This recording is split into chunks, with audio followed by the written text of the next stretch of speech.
Conspiracies, government cover-ups, Earth mysteries, monster cryptids. Hospital Porter's Pride and Dignity. Stop the New World Order. Welcome to HPANWO TV, and welcome to this, the 105th reply to comments video. Yeah, this is the video in which I get to reply to your comments, and I make them, as regular viewers know, because for several reasons. I feel obliged to reply when people put comments on my video. Some of them are very thought out, some of them are very, very appreciative, and I don't really have time to reply by text, so I make these reply to comments videos every so often. You might think, well, this is a very long video, Ben. I only want 9 hours. I only want to reply to one comment. Why should I watch a 9-hour video to get a reply to one comment? Well, you don't have to. I'll put a timestamp in reply to the comment I'm replying to underneath the comment I'm replying to. So he'll just say answering within the first, second, third hour, etc. Another reason is I enjoy doing these. They're fun. I know a lot of you viewers watch them all the way through. And another reason is that it's a way of preserving the comments in case the videos get deleted, because it is a philosophical dialogue, you know. As usual, over the last few videos, I'm going to do a separate one for alt tech. This is because basically I can speak more freely there about alt tech issues you can only talk about on alt tech, which you can't talk about on YouTube. So now, some of you saw the community notice I put up a few days ago.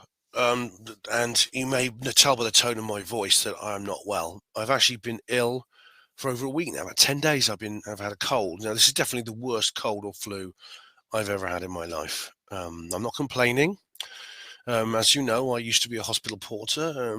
I saw people in states in that hospital that still haunt my nightmares, states that I will never describe to you. And it's cured me of any self-pity I might feel for having a little runny nose.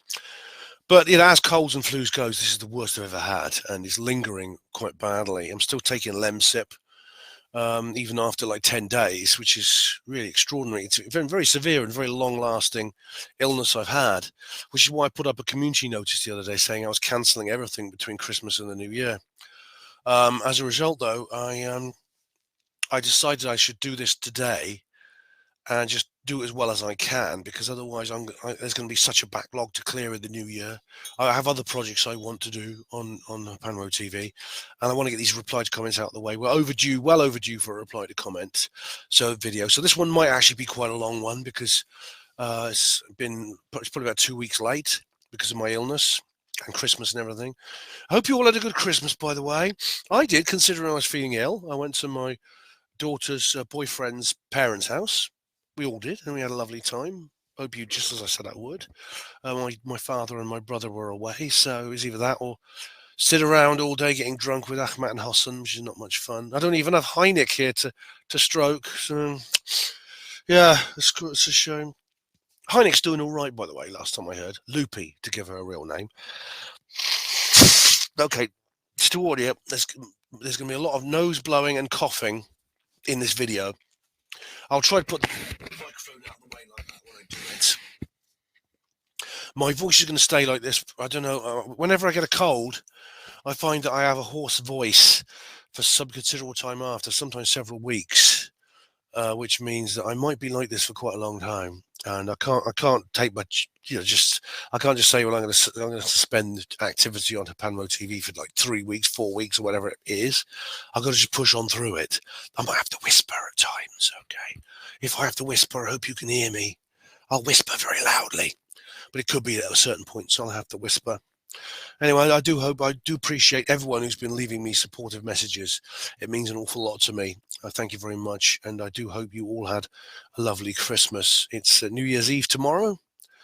I've had to cancel the HPANWO radio stuff as well, so this is kind of a replacement. I was going to do the HPANWO show New Year special tonight. I can't do that now, so I'll do that sometime in the new year. Right, so hope you're all going all right, and I appreciate all your supportive messages. So we're going to go back over a month now to when I replied to comments 104 YouTube was uploaded. Darren says, first again. Well done, Darren.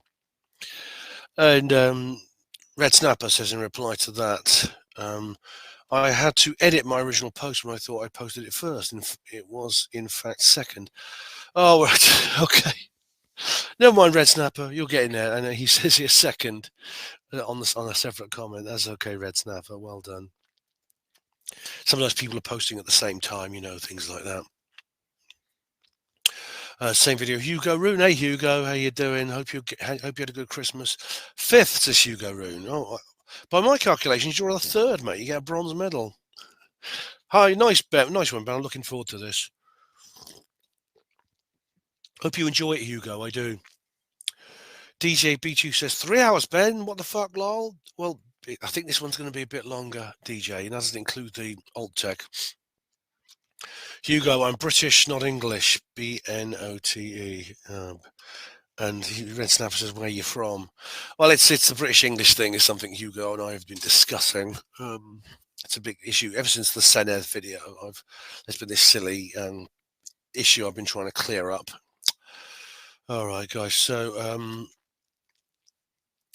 DJ B2, I guess I better watch as usual then. Please do be DJ. I hope you enjoy it. DJ B2 says, greeny weenies are useful idiots for the Club of Rome. Yeah, not half. Oh, I've got a couple of things to show you, by the way. I'll do it now before I forget. I'll just take it. Look, I'll just show you. I've got a little bit of extra. I've got some. Look at that. I actually have.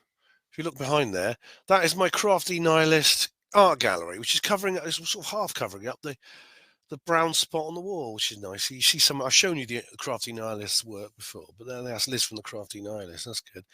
I also show someone else did something really cool. Actually, I'll just show you what they did. Where is it? Let me show you. Someone did something really, really funny. I don't know if I should. I won't tell you who they are, but they're a good friend of mine, and they made some pictures for me. And look, I'll show you. This is just a bit of Christmas revelry. Right.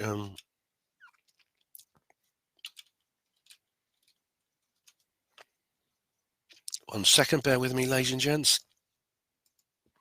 There's Ben the elf. Ben as Santa without a beard. No beard.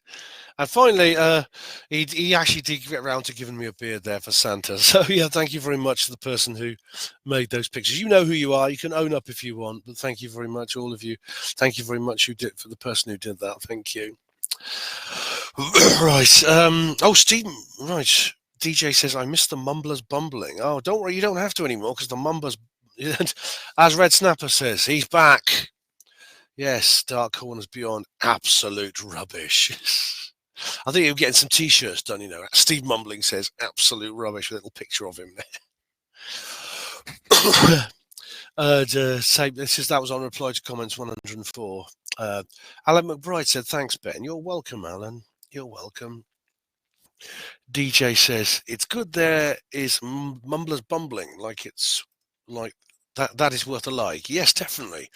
I'm glad he's back, actually. It's quite good to have him back. DJ says on the same video, two-factor authentication is for normies. Do not link your mobile phone to anything online. All right, I was talking about how, someone claimed that they'd hacked. Someone had some fuss over my bank account. As it turns out, I thought it was a bit suspicious because I've not actually linked anything. I've not actually used my mobile phone to log into anything. I'm old-fashioned. I use good old computers. DJ says, I know how easy it is to hack a mobile phone. Very easy, like an Essex girl. Oh, God, as easy as that. DJ, I do not do it. I just know how easy it is. Apparently, yeah. Remember Darren Brown? I don't know if you've seen Darren Brown. That zombie apocalypse thing he did, which was completely staged. I mean, like a lot of his stuff, he stages stuff. I mean, you've got to realize he's not an honest man, I don't think. People don't question him because he's a skeptic. But he had that gypsy. He brought this. They had to hack this guy's phone. Apparently, he brought this gypsy in to do it, and the guy was like, his face was all like pixelated, and he didn't want his identity shown. He didn't want to show his phone hacking methods or anything like that.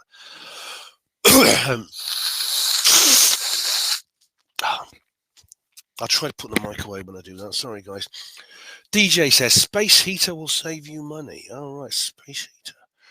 Yeah, anything from space is good for me, like rather than just a plain run-of-the-mill terrestrial heater. Maybe the aliens will sell me one. I do actually have one. I've got like a little small electric fire, which I sometimes run. I don't have to at the moment. It's actually quite warm in here. 104 Red Snapper says, have you attended a 14 times unconvention? Apparently in 2002. They had a panel discussion entitled, Is Ufology Dead? What do you think of this UFO scene back in 2002 compared to today?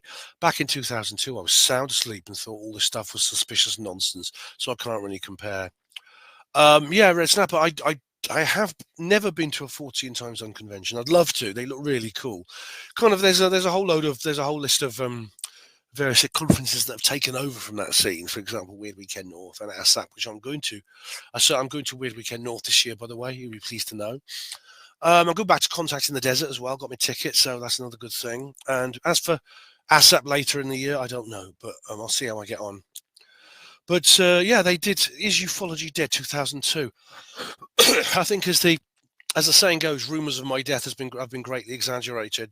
There was actually a more recent one. I don't know if you know about it, but very recently, more than 20 years later, there was another. I think, in fact, even Steve Mumbling did a. In fact, I did a reply video to him, didn't he? Because Steve Mumbling did a video entitled "R.I.P. UFOs," and I did a video reply to him. So obviously, ufology's not dead. It wasn't dead in 2004. Sorry, in 2002. In fact, what do I think of the scene back then compared to today? I think back in those days, I'm actually quite nostalgic for those days. I think there was some really, really good things going on. There was the UFO Data magazine, and they had a conference.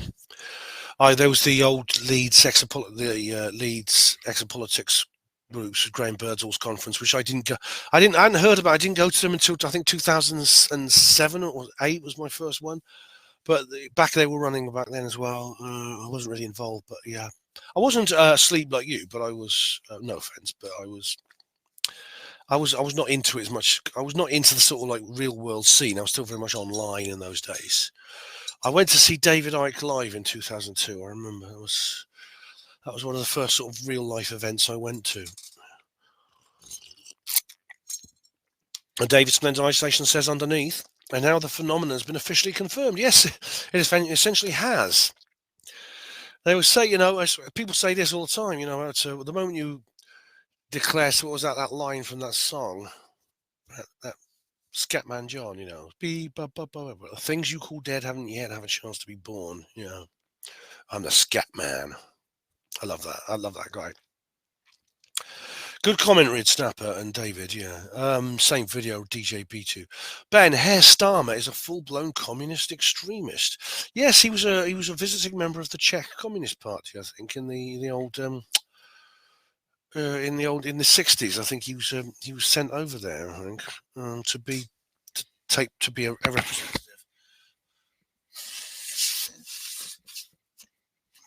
There's gonna be a lot of nose blowing and coughing, like I said. Same video, DJ. Sorry, I was just in a DJ B2. Sorry, just in a jubilant mood and a bit drunk. Oh, come off it, DJ. It's Christmas.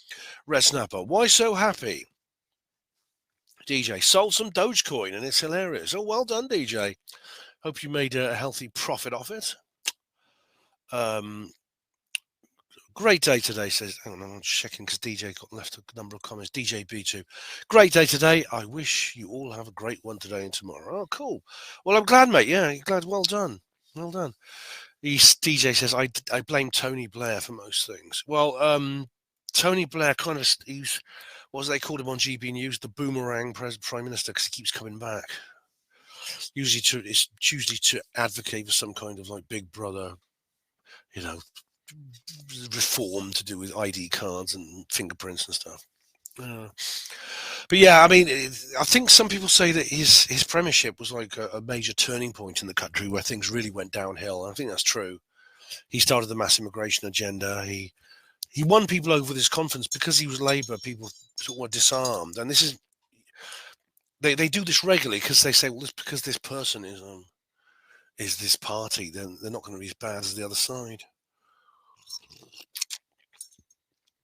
DJ also says here, Tony, just because you like being butt-fugged by a demon daily, other people do not. I don't think he cares, DJ. DJ says, what, this is not old tech? No, the one you're watching now is YouTube only. I do two reply to comments videos. One, which is I put on all my platforms, including old tech, and the other, which I only put on old tech. It's because of censorship rules. Red Snapper says here, is RFK Jr. the real deal on health? Was pretty funny seeing him having a McDonald's with Trump and Musk. After all the health posturing, I suppose you can have a burger from time to time. Yeah, I mean, as long as he doesn't do it every day. Yeah, I don't want him to end up looking like that Belgium Minister of Health. Do you know the one? You know, you know the one I mean? Just Google Belgium Minister of Health. You'll know what I mean. Red Snapper says on 104, 125.16, I always try to remain polite even when I'm backslapping.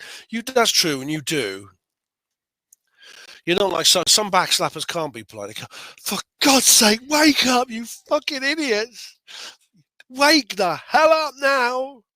Why can't you see it? So you never do that, which is cool. Red Snapper, all skeptics look like Liberal Democrat MPs. I love that. Oh, that was Rhiannon, yes. That's true. They do, don't they? David Splendid Isolation says here on the same video, YouTube puts certain people it deems politically incorrect, racist, bigoted on one of their higher censor lists. They'll often find their comments not being posted or being immediately deleted if what they say in a particular post fulfills the algorithm for that higher censor list. Yes, it's just a form of shadow banning. I've noticed it with myself. I've had the same thing a lot of people on my channel complain about, which is that they post a comment and the comment just vanishes. I was posting a comment on a very interesting video the other day. I thought it was quite a good one. It didn't appear. I tried reposting it because I copied it, as you should, in a Word file, and it just didn't appear. I can't get it to post. And we have a thread now. I actually put a text comment on here. Have you heard of Father Spiridon Bailey's The UFO Deception? Have you read it? And I said, yes. Do you read UFO Truth magazine? I wrote a review of his book in issue 60. I did. I read his book and I wrote a review. I wrote an article called Orthodox Ufology, which is in that magazine. And Red Snapper says, no, I don't read that magazine. There are a few ufologists better prepared than you, Ben. It seems you have read a good chunk of the skeptic material. I have indeed, yes. I like to look at both sides of this story. Now, here's David. I knew David Splendid Isolation would have something to say. He's essentially correct, even if you don't subscribe to the demon hypothesis. What he's essentially talking about is what several key researchers have concluded over the decades, that these entities are very old, interdimensional beings that are part of our existence and part of Earth. Sorry, if I have to pant a little bit because it's more effort to speak. Not separately evolved aliens from completely unrelated distant star systems. Researchers such as Jacques Vallée, John Keel, Ted Holliday, Colin Wilson and others. Colin Wilson, Hospital Porter's Pride and Dignity. Yes, he was a brother. And others. They got there independently, concluding essentially the same thing, and got there many years ago in the heyday of ufology and ufological study. Spiridon is concluding the similarity, but with a biblical interpretation that these are entities connected with angels and demons, but essentially the same interpretation. Yeah, and I think there's an element to that. I mean, this is the weird thing. This is why I think what we call UFOs might be more than one phenomenon, which we've generically categorized, possibly incorrectly, because of certain similarities, superficial similarities. They do, you see, I believe demons exist. I mean, I believe angels and demons exist. But I see them as separate to UFOs, even if they might appear in some circumstances similar. In other words, they appear in certain vehicles that you may think are flying saucers, for example. They might look a little bit alien-like with the big eyes and stuff. I believe they exist. I believe these etheric beings exist from other dimensions. I've read John Keel's books. Colin Wilson, of course, he's a brother Porter. At the same time, though, there is a difference in being that which you don't get with demons, which is that UFOs and aliens have a physical presence. They are objects. They're solid objects in our world. Even though funny enough, even those kind of like have weird elements to them, like they appear and disappear, things like that. But they are solid. I mean, they appear to, some of them are made of material that can be analyzed, metals and things like that. The aliens themselves appear to be physical. They leave footprints on the ground. Sometimes they die and they leave behind a dead body. So I don't think Bailey's interpretation, or indeed Keel and the others, completely explains the phenomenon. And David says, that's a good comment though, David. David says, I wrote a lengthy reply twice and it's not shown up, so it's become pointless to comment at all from now on. I hate it because I enjoy engaging here with you in the community. David, look, please don't stop commenting, mate. What you can do is, I mean, just always write it out like in a notepad first. And I gave him a text reply here. Okay, please don't stop commenting. You can always just send them to me. If you want, send them by email to me and I'll read them out, okay? Or send them on Messenger to me. I left him a text comment here, and David says on me, thanks, Ben. Yeah, it gets tiring retrying and retrying, not being able to get past the censors, but it's designed that way to get people frustrated enough to give up. And please, David, just send them to me by message, all right? Write them out in a Word file first, all right? Or, in a notepad, and then just send them to me if you have to. Because I love your contribution. That last comment you made was brilliant. Steve Mumbling replied to comments 104. Hogwash has just jumped on the ET bandwagon for views and Google ad money. Was he? It's strange, Steve. You know that 18 months ago you'd have left this guy alone. Not because he was he was the same person back then as he is now, but back then he had the right opinions. He was a skeptic. And you left him alone, even though he was still monetized. His channel was still monetized back in those days. I don't think his viewing figures have increased enormously. If you look at what the views he gets now, and it's not exceptional. He's not like a Joe Rogan. He gets more than me. He's sort of on the same level as like UFO Jesus. I would far sooner take the word of a professional PhD astrophysicist like Dr. Becky over the word of a plastic fake professor that has no clue about the ridiculous claims he's putting out there. All right. Lots of adjectives, no proof. You take the word of whoever you want, but you're saying Dr. Becky is a professional PhD astrophysicist, which he is, of course. But Simon is just a plastic fake professor. I gather the professor thing is a kind of a joke, and he admits it. He's not really a professor. People like you, people with zero understanding of the subject, lap it up. Really? If I have zero understanding, excuse me. Well, rather than saying I have zero understanding, why don't you explain to me why I'm wrong? I mean, I could say, well, Steve, you've got zero understanding that 2 plus 2 equals 5. You're not a mathematician.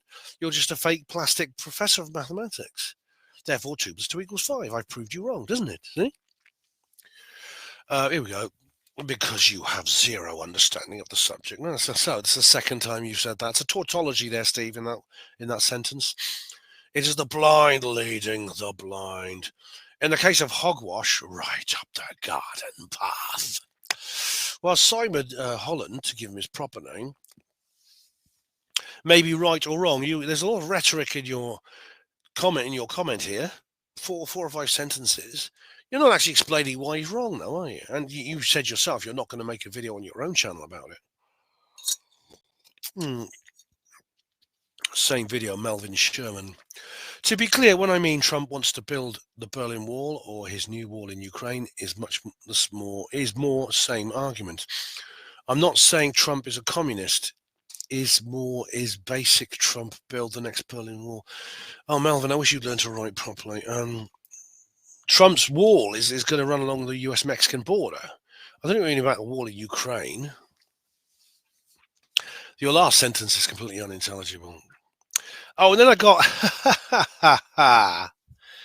Then I actually made a note of it just in case. It amused me so much. I didn't want to I didn't want to lose it. But on the Notice of Alt Tech exclusive, America is doomed, I had yet another person who doesn't understand the subtleties of my sense of humour. as you know, when I put an alt tech exclusive notice, I tend to use a lot of like ironic jokes. I fill it with ironic jokes. But Blacklisted 44885 with a tardigrade in his avatar seems to have taken me literally. Get a grip, lol. Another one suffering from Trump derangement syndrome. Now, I could have enlightened this person and explained, but instead I just posted underneath, just watch the live stream and a wink emoji. Right now, a UFO Disclosure 2024, the Congress hearing. Now, we have some links here. What's this? Oh, sticks. All right, YouTube, time for yet another occult video. I promised one on the topic of there, look. Atlantis, and I'm going to go into a little more detail about the same sort of things that I mentioned before. It's a really young Sticks Hexenhammer. Occult video, Atlantis and Atlantean lore. All right. And here's another link as well. There we go. All right, everyone, it's disclosure time. Oh, is it? All right. Here's a. Oh, I think I saw this one. Yeah. This is a new Sticks. I hope you can see. This is a more recent Sticks. 1 year ago. The other one was 9 years ago. Time for like the 20th fucking time in the last couple of years. When the government wants to distract people who are easily distracted, they've begun to start talking about UFOs. Hillary Clinton, by the way, has done this a number. I don't. 9 minutes is too long, but times. UFOs and JFK disclosure are the two big mythologies that the government likes to peddle and dangle a little bit of shiny tinsel in front of the public's view. The reason... Well, yeah, I think I've seen this video before. I don't have time to watch it all, I'm afraid. I don't have time, I'm afraid, Melvin. But, you know, he does have his own opinions on UFOs, which I have addressed before, saying basically, well, it's a distraction from other things. And, of course, this is the classic backslapper line. UFOs are a distraction, you know, and you get this thing about backslappers is you can't win with them because they will say, well, they'll say something like, don't look at subject A because subject A is a distraction from subject B. So you go and you study subject B. Another backslapper comes along and says, no, what are you doing looking at subject B? It's a psyop, man. It's an obvious psyop, and only we backslappers can see it. It's a distraction from subject C. All right. So because you want to pacify these people, I'll go and look at subject C. And then another backslapper will catch you in a corner and say, stop looking at subject C. It's a psyop, man. It's controlled info. It's a controlled opposition, man. It's just burying the secret deeper. Can't you see that subject C is a distraction from subject A? Yeah, that's dealing with backslappers for you. Anyway, because as you know, I don't believe that UFOs are a distraction from something else. It's you know, I don't have to repeat my analogy of the bank robber, do I? I think I've told you it before, Melvin. Anyway, also, if my voice was a bit better, I might go into more detail, but I've covered it in other videos. Melvin says Sticks Hexenhammer is a weird guy. Unlike, let's say, Dave Cullen, he does believe in things like aliens or Atlantis. Hang on a minute. Actually, Melvin, Dave Cullen has sort of like changed, and I did an entire video about this. It was one of my replies to Kevin Logan because Kevin and Christie took the piss out of him. But anyway, he does believe in things like aliens or Atlantis. This is Sticks. But he would say something like the aliens would not have the technology to space travel to our planet or to our solar system. Or he might say, oh, Atlantis might be real, but it would be a town or city or some places. I haven't watched Sticks' old videos. I've started watching them about 3 years ago and haven't watched any. I haven't watched any in his back catalogue. Yeah. But he does believe... I think he seems to be quite skeptical when it comes to the UFO issue and, well, backslappery rather than skeptical. But generally, I like the guy. I think he's cool. And Dave Cullen is a lot more open-minded than he used to be, although he did make a video very skeptical of UFOs. In fact, I did a video called, I believe it was called, did I? You guys probably remember better than I do. Let's have a look. Yes, I did. Here, look. UFOs are applied to Dave Cullen. There we go. And here we go. This is the video I told you about before. Computing Forever Born Again. Reply to Kevin Logan. This is actually one of my favourite videos, I must say. I think it really is one of my best ones.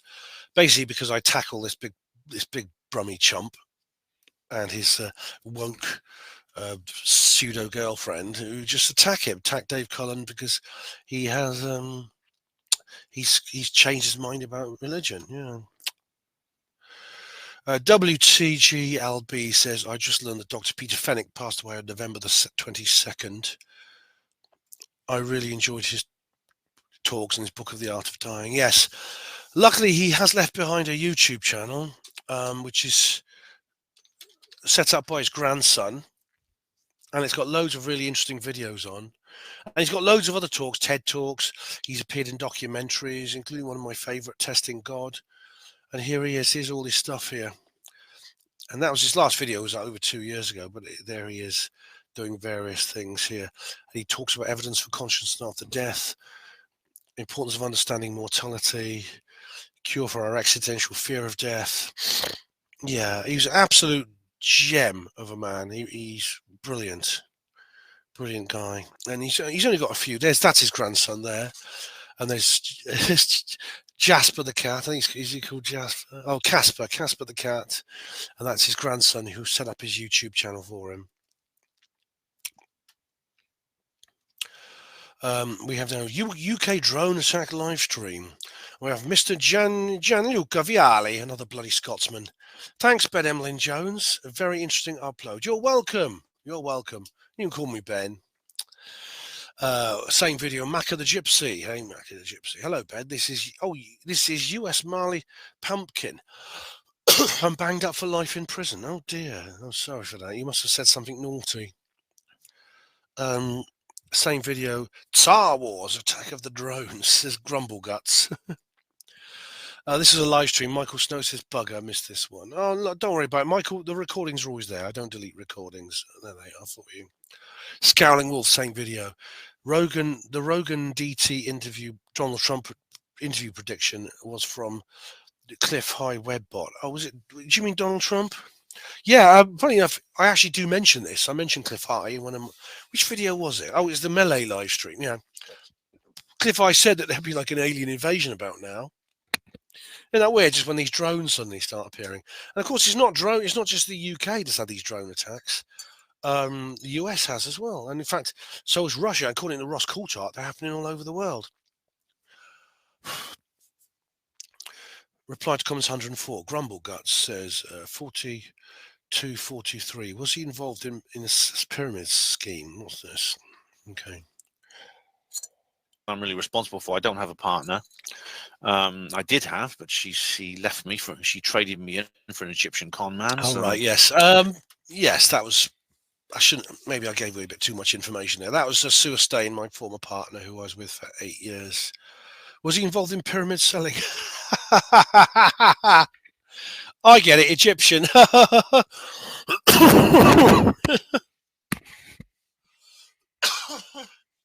make me laugh because it sets me coughing. At least I can laugh about it now. It was actually 8 years ago we split up. So, yeah.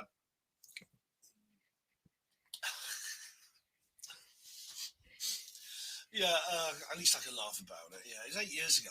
We split up at the same amount of time we were together now. We've been split up. Involved in pyramid selling. Well, I don't want to go into details. I think I probably gave away too many details there. But yeah, he basically she left me for this guy who just she had 2 weeks with him, and then he just, without going into details, he took everything she had and left her destitute. So that's what she traded me in for. That's, you know, it's had terrible effect on my self-esteem. You know, if you, I've done a video called "Am I a MGTOW?" where I talk about this in more detail. But you know, if you have a partner who you think loves you the way you love them, and then they just very quickly, without needing to think about it very much, they just toss you aside in favor of someone so worthless, then what does that make me? What does that make my value? Here we go. Alien invasion this week. Right. This is the Cliff High one. Oh, bouncy. Hi, bouncy. Any intelligent race will not invade us. Instead, they will simply wait for us to destroy ourselves, because we sure are making a damn good job of it so far.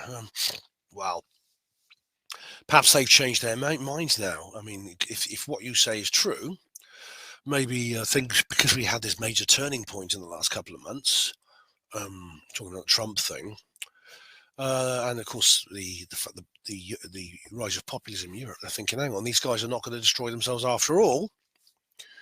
Maybe we do need to go in there and give them a helping hand. So that could be it. Bouncy. And Alan McBride says, perhaps the aliens have an investment in Earth and us. We've observed nukes being shut down by the aliens. Are they going to allow petty warmongers to trash beautiful Earth? Well, I hope not, Alan. I mean, you're talking about Captain Salas and what he discovered and people like that. I hope that's true, although there's different ways of interpreting their behavior when it comes to nuclear weapons. We know they're very interested in our nuclear weapons, but this could be because these just happen to be our most potent weapon system, and they are carrying out reconnaissance on them, because they want to, and then testing them, maybe testing those defenses, because they are testing their own countermeasures against those defenses, because they plan to Independence Day us. Again, I hope that's not the case. I do hope that Alan is right. Obviously, everyone does, I'm sure, but still, we don't know what their motives are. Bouncy says, valid point, Alan. Let's just hope they don't want us for food or to use us as packaging. To serve man. Remember that Twilight Zone episode? To serve man. DJ says, you're joking, aren't you? They are everywhere. They are both physical and interdimensional entities that have been with us for millennia.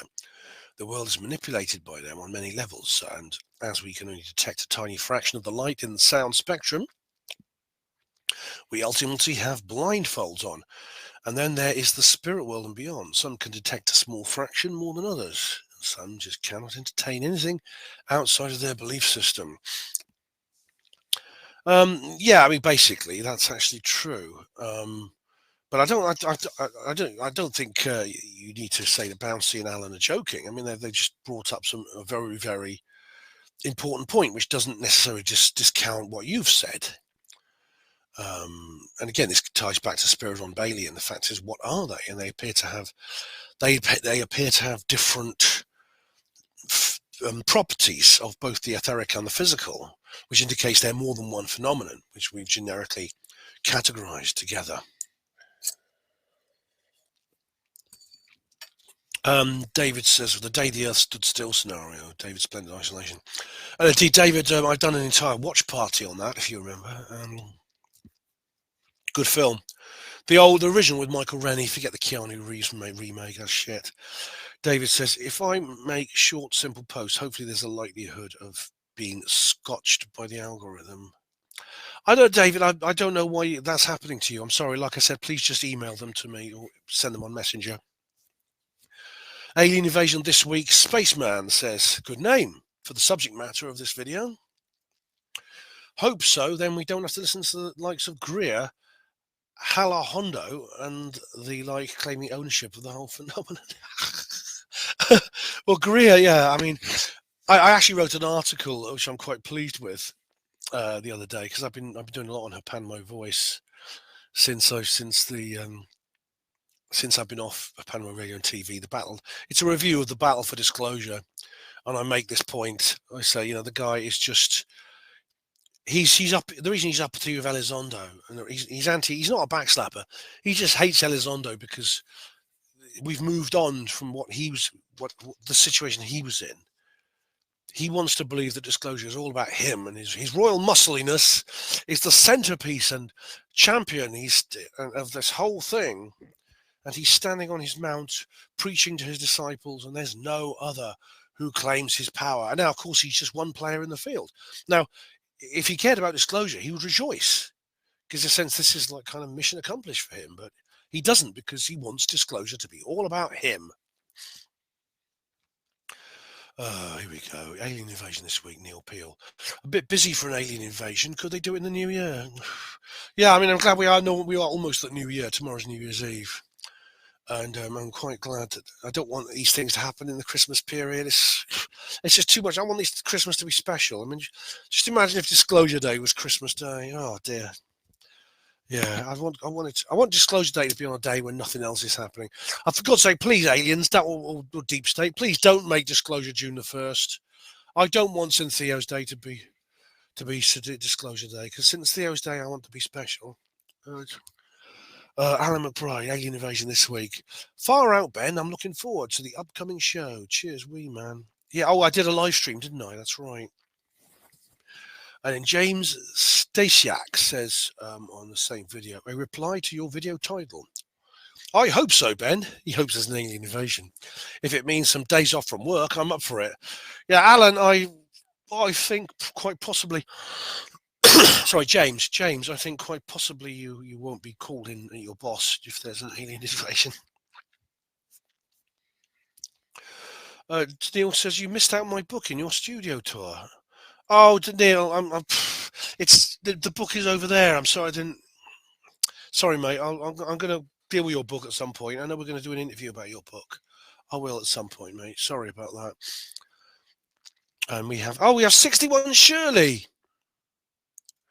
Dan Bostock. How you doing, Dan? Alien invasion this week. I put my faith in Boris too. It really cut deep when Boris betrayed us. Yeah, I mean, you know, Dan, you know how I feel, don't you? Yeah. Oh dear. And Stuart Patterson says he's got blue blood from way back. I think he is like an aristocratic person, but I don't think that's necessarily a bad thing. David Splend's isolation. What do you think Churchill would have done? I don't worship Winston Churchill like a lot of the Spitfire nationalists do, I'm afraid. I think he was a misunderstood character, shall we say. I can't say too much on YouTube.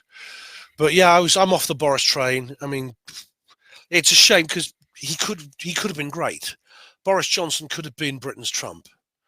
But unfortunately, he lacked the intelligence, he lacked the courage, he lacked the maturity, he lacked the self-control. And he just basically allowed himself to be screwed by the people who were looking for ways to fuck him over, basically. And he thought, no, I can abuse them. I can abuse my position the other way the others are. They, they'll stick. They won't do this to me, because they're all at it. But of course, he didn't realise that if you're going to be an anti-establishment populist leader, you have to be whiter than white. Don't give them the ammunition to shoot you in the arse, and he did.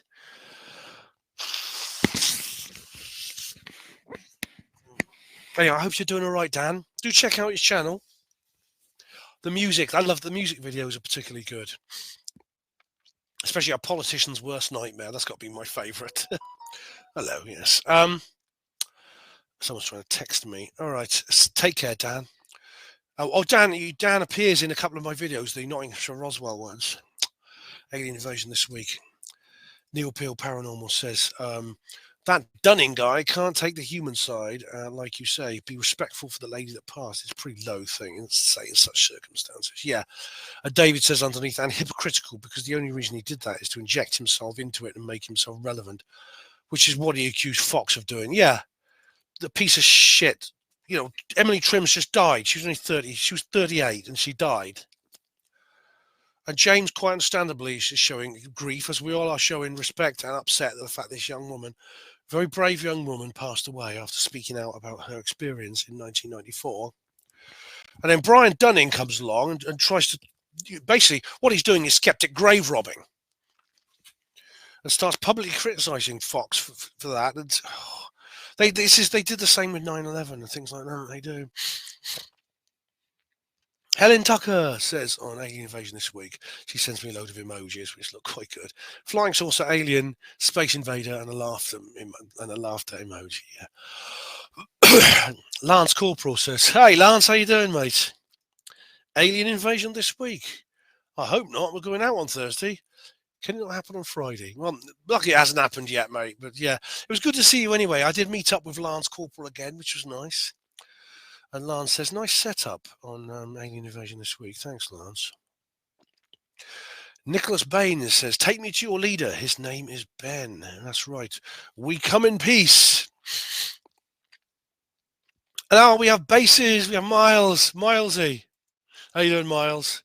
No alien invasion. They're here now. I know, Miles. I know. That's true. You're right.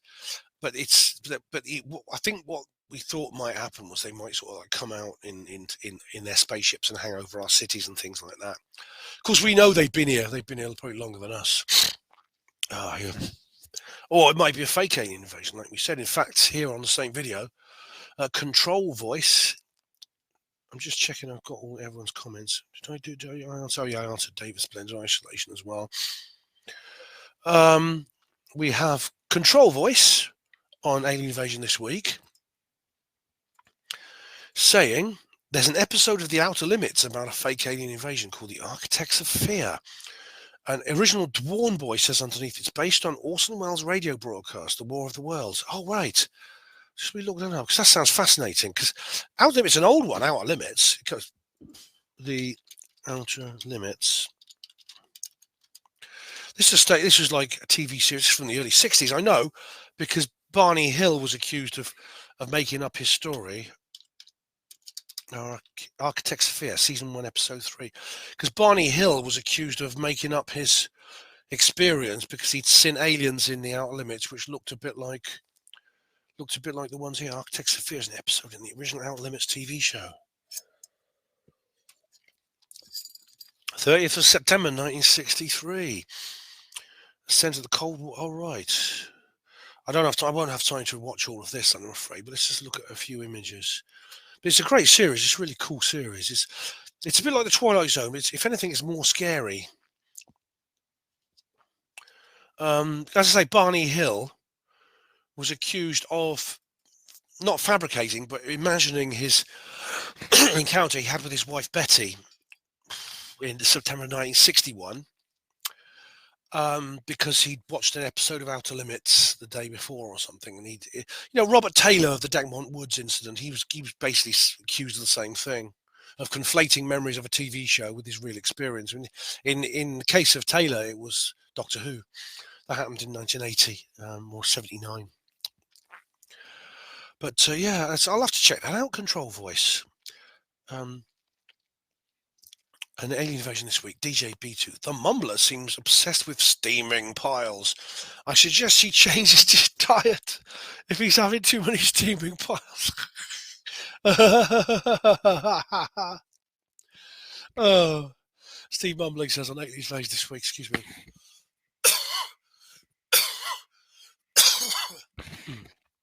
You think I'm right? Are you unwell, Ben? Oh yes, I agree with Steve Mumbling, which is a little bit unusual. Doesn't often happen. When I said at least he doesn't claim to be a real professor, I was talking about the backyard professor. Oh really? I thought the backyard professor was a real professor. Because I mean, I watch him as well, and he's a right woo-woo. He is, Steve. He's even more woo-woo than Simon. Ooh. He's way more woo-woo than Simon. He is. Ooh. But the backyard professor talks about he talks a lot about the drone situation. He's very interesting. And then we have Alien Invasion this week, and Macca the Gypsy, who says here, sorry, I thought you were speaking in Welsh. Why lice in Asvids? I don't know what that means. Sorry, Macca, not making much sense. And we have a long comment from Steve Mumbling now on Alien Invasion this week. Right, deep breath. Coulthard says witness evidence is evidence. We convict people on witness evidence. We convict people on witness evidence when there's someone in the dock, a tangible culprit. Well, yes, in fact, I was convicted in my family on evidence someone else said. I wasn't even asked to hear my side of the story. I was condemned. I was judged and condemned by my mother and her posse of friends because basically my mum told them to. A tangible culprit. Okay. With UFOs and UAPs, there is never a tangible culprit in the dock, is there? So witness evidence is useless. I don't think so. I don't think so, Steve Mumbling, because there is essentially a tangible culprit in the dock. Now, it's not literally a tangible culprit, because a culprit implies they've done something wrong. But it's still a good legal parallel, because we're dealing with a phenomenon that exists, which is seen by many, many people. If you shoot someone in the middle of the street and the CCTV is off, if there's 50 people around you and they watch you do it and they all go into court and said you did it, you'll probably get sent down. Probably will. The UFOs are the same.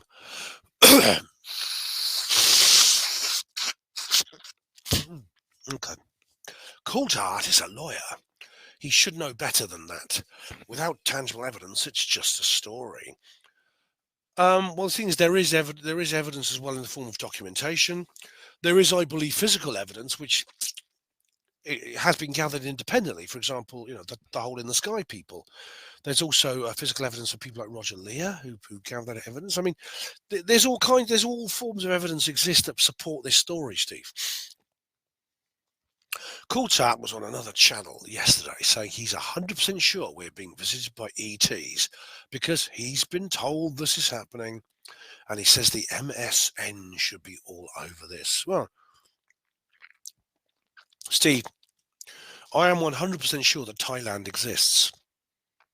Why? Because I know lots of people who've been there. I've seen pictures of people of Thailand. I know people who've been on holiday there. My brother has been there. Have I been to Thailand? No, I never have. I might be wrong. It could be that Thailand doesn't exist, and I've been fooled. See, that reminds me of what's his name? Dom Jolly. Does Finland exist? He actually went to Finland to prove that Finland exists. Yeah. Should the MSN should be all over this?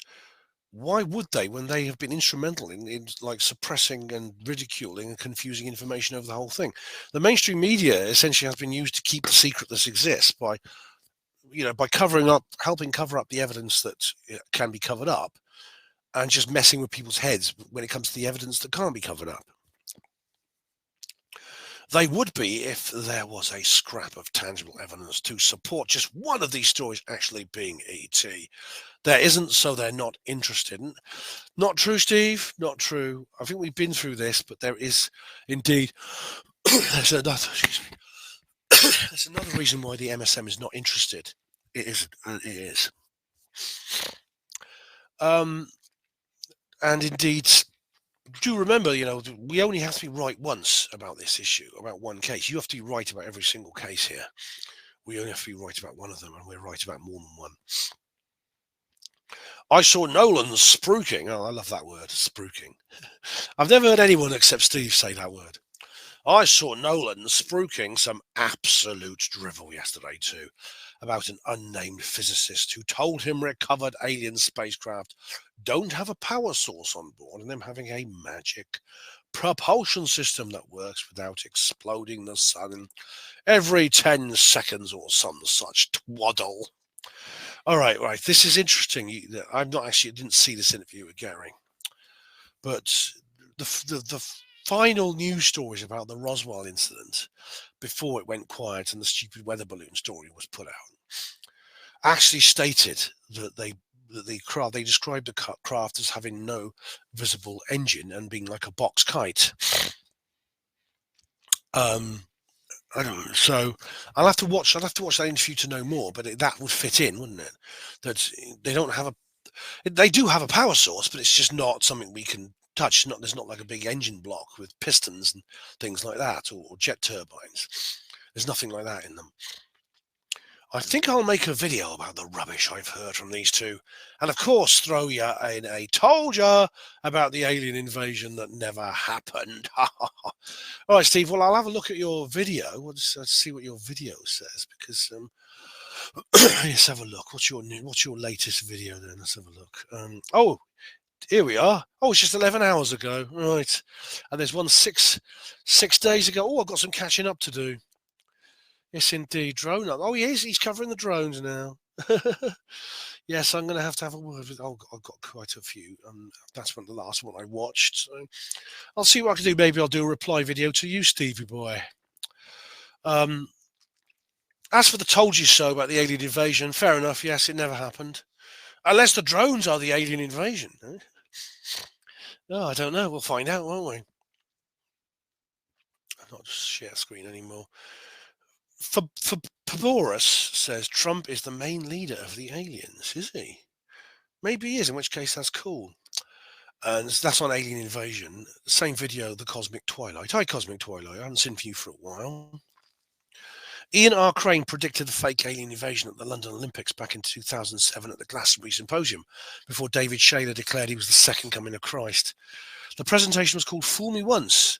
Ian played the Independence Day trailer before he announced the alien invasion. Also, Anthony J. Hilder talked about a fake alien invasion back in 1990 in a talk with Jordan Maxwell called Lucifer 2000.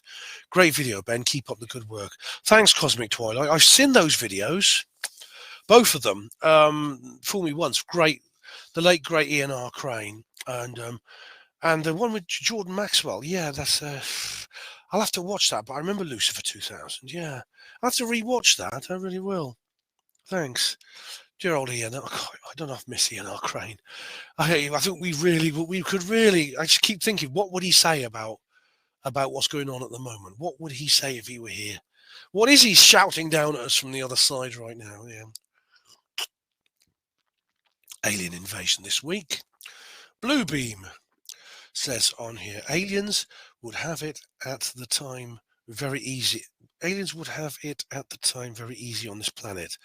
So many people will think they're here to save them from Trump being in office. Oh dear, they're going to be very, very disappointed. I think Bluebeam, if they think aliens are going to come and stop Trump and save them from being in office, because, some people claim that they want to kick something off to prevent Trump being inaugurated. I think it would have to be something very extreme to stop the inauguration. All Trump needs to become president is like to swear on a Bible in front of a judge. That could happen any time. I think he should do that now, not wait till the 20th of January. But we'll see what happens, but I feel quite positive about the next couple of weeks. Sweet Foxman, how are you? On UFO Melee live stream. Right, Ben? Too late for the show. No notification as usual from YouTube. Oh, not again, Sweeps. Oh, dear. But thumbs up, yeah, Mars Attacks, will download it. Oh, Mars Attacks is brilliant. Right. And on the UFO Melee live stream, this is really bloody annoying. I had a bloody copyright block. It was for that short clip from Hitchhiker's Guide to the Galaxy, Drink Up, the world's about to end. That's the scene in the pub in episode 1. And it's perfect, obviously fair use, but they blocked it on all territories.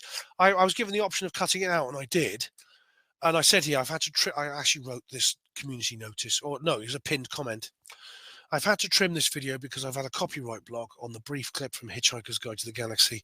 I will post uncensored uploads on Alt Tech, which I did. Yeah. Same video, Tessa11 said, you can be my, quote, boyfriend, unquote, for just mañana, 78 years. Nativity. Is that a song? The Hollywell Instant Update. Oh, right. Here is an old one. This is a really old video.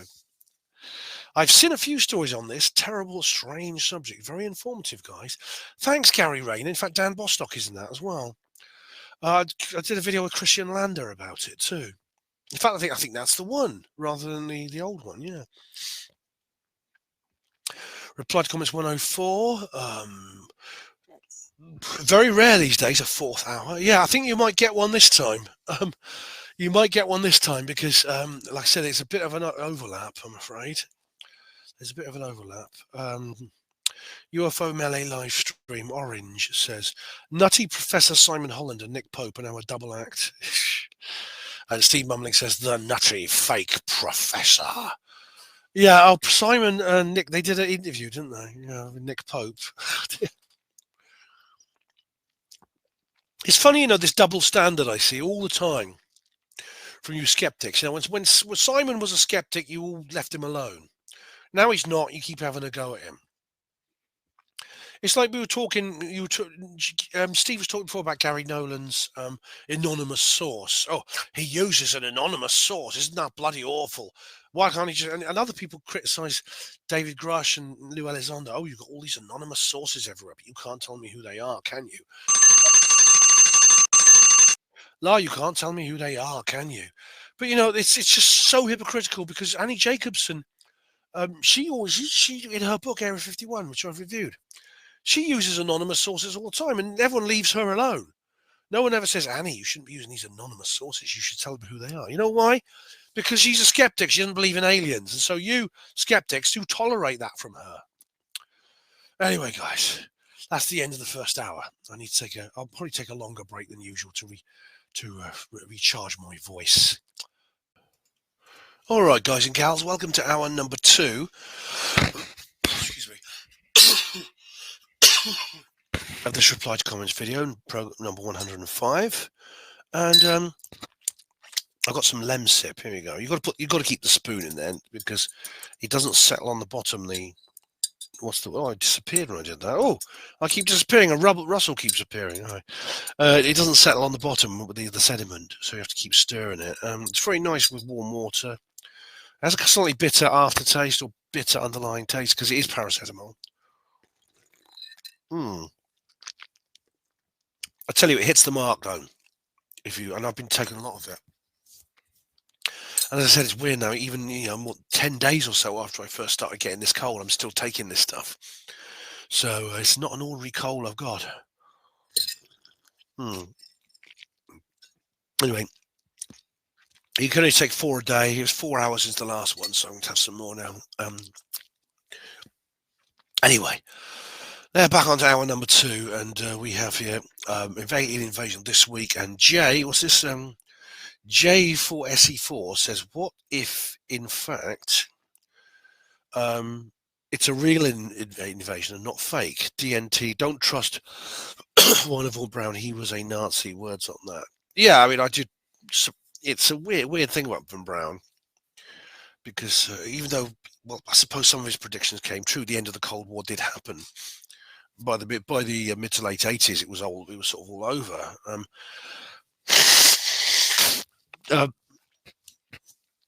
But it's not just his word for it. We've got to take this. It's the other sources. Ian R. Crane talks about this. However, if it is a real alien invasion, well, maybe. I mean, as Miles has said, though, really the alien invasion has kind of already taken place. It took place a long time ago. And we are now we're kind of living in the aftermath of that. And what it would be in that case would be an alien unveiling, them coming out of the closet and saying, "Look, here we are," that kind of thing. That's certainly a possibility. And we have here Alan Gildy. Hello, Alan Gildy. Yeah? Nice to see you again. UFO Melee live stream. Lovely to see you, Ben. You're looking well. Thanks, Alan. So are you. If that is you. UFO Melee live stream. Steve Mumbling says here, ET technology would be so advanced it would be able to glean any information they wanted from any installation they wanted from orbit. Our militaries would be completely unaware of it. ET wouldn't need to hover around over a shed full of atom bombs. It's ludicrous. Steve, I think you might be onto something here because obviously you're right. So if they are hovering over our facilities and things like that, like the photograph I took in Scotland, maybe it's not just gleaning information. Maybe they have another agenda here. Maybe this mission has another purpose, which would be, its objective would be maybe they do want us to see them. Maybe that's why they're doing it. They want us to see them near our nuclear power and weapons installations. For what reason? I don't know. Melvin Sherman says here on US election live stream 2024 about to say it, Ben. If Harris won, the war in Ukraine become World War III or Cold War II. Yeah, I do believe Trump would end the war, but I don't believe it would be simple one day and before the White House. It'll be him in White House and a few more days. Yeah, I mean, I think we are going to have to wait for his inauguration, yeah, but it appears that Putin is hanging on. Putin understands, and is not taking the bait that the Biden administration is laying out for him. Is basic Trump do the wall again meet the Berlin Wall again minus communists? If no, the history of the Berlin Wall, it would make sense. Half of West Berlin was owned by UK, USA, and so on. In this case, the East-South Ukraine would be owned by Russian. Now, you mentioned the wall before. I don't think there's any plans for a wall or Cold War style wall like the Berlin in Ukraine. I think the plan is that there would be some kind of deal relating to the sovereignty of Ukraine. But it wouldn't necessarily be a wall. It doesn't have to be. If they bring back Yanukovych, for example. I don't know the whole Belarus Project 2030, other than that, to quote Alan Moore, yes, there's a conspiracy. Indeed, there are a great number of conspiracies, all tripping each other up. The main thing that I learned about conspiracy theories is that conspiracy theorists actually believe in the conspiracy because that's more comforting. The truth of the world is that it is chaotic. The truth is that it is not the J-word banking conspiracy or the grey aliens or the 12-foot reptiloids from another dimension that are in control. The truth is far more frightening. No one is in control. The world is rudderless. That's Alan Moore. Yes, Alan Moore, who wrote the book, the brilliant book on the brilliant film V for Vendetta, who co-authored it. What Alan Moore says, though, is not true. I mean, this is kind of like paraphrasing the famous line from Don't Look Up. You know, you think they're evil. If you, by the way, if you're not seen Don't Look Up, please do. It's a kind of like an idiocracy type comedy. It's very, very dark humor, but it's funny. It's very misanthropic, but it's funny. He says, you think they're evil, they're not smart enough to be evil. Yeah, although I think he's wrong, and I don't know if I don't think it is more comforting if evil forces are like controlling everything in the world. It's not more comforting. It would be more comforting if the world was rudderless, because then we could put our own rudder in.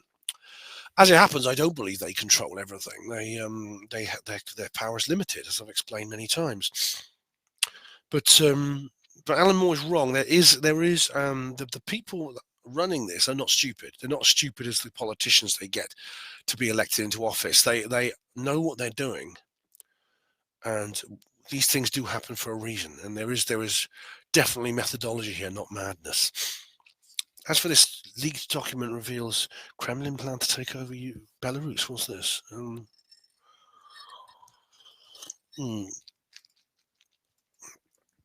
Yeah. So it's very slow loading, I'm afraid. I know.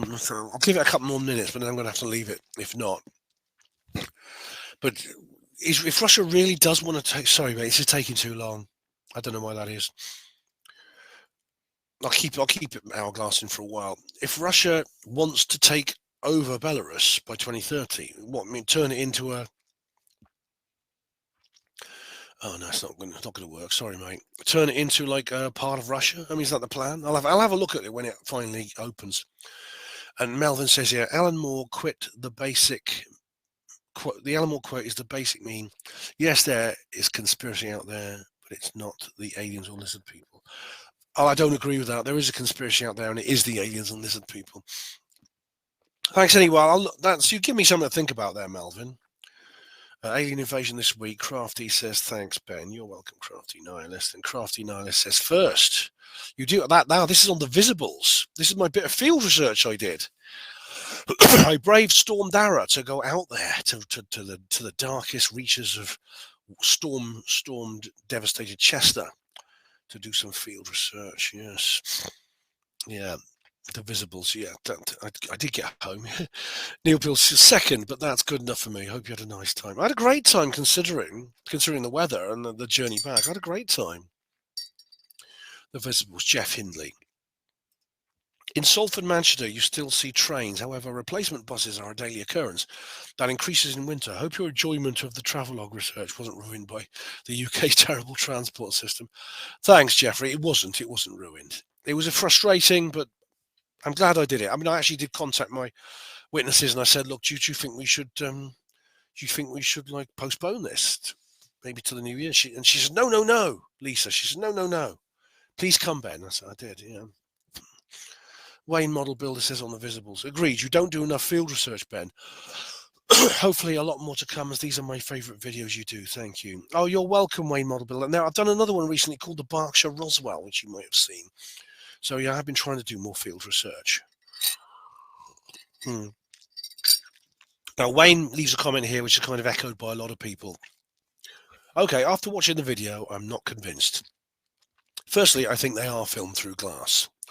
Second, all the objects move identically or in the direction of the camera being moved. To me, this is shit on the window or camera lens. And I have seen a UFO, so it's not that I don't believe, but I'm not convinced by these clips. If the camera held dead straight and the objects moved, then okay, but they move as the camera moves. Okay, right. It wasn't filmed through glass. You could tell by the acoustics that, because in the brief clip, that soundtrack. Oops, sorry. I went over my spoon. At least I didn't knock the whole thing over.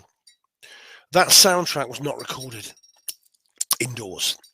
I thought that when I first saw it, but no, it's not.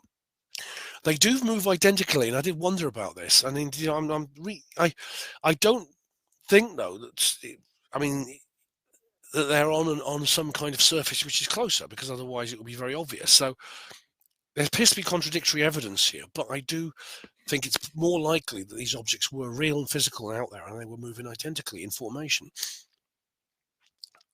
ET says lens. By the way, ET says lens and glass flare. Well, I don't know about on the camera lens, because if it was on the camera lens, you know, it doesn't move. Firstly, it would be the different. Firstly, there were different shots. And so I don't believe these things were on the camera lens, because otherwise they would be different they would be the same in the different shots. Neil says here, looking at the video clip that was supplied as the camera moved, all the lights point shift very quickly, as you pointed out. One even appeared over the tree.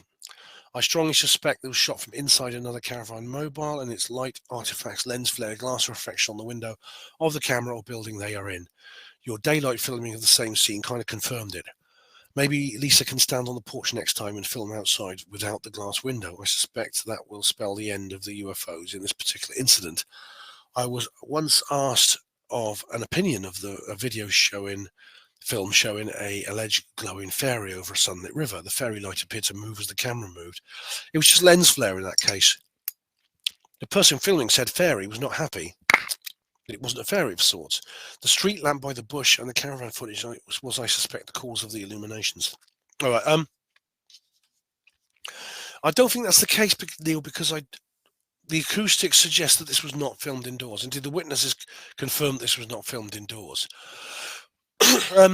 As for reflections, I mean, I can't see any physical objects in the scene where this would reflect. I mean, the street, doesn't seem to be flare or reflection from the street lamp, for example. Of course, you know, you do get like artifacts on camera, like the fairy case you got, but I don't think that was the case.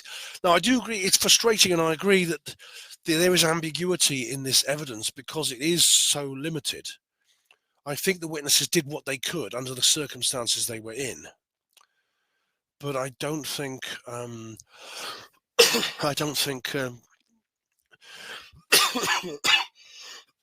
excuse me. I don't think that means that the alternative is that they were simply filming marks on a window or something. Now, I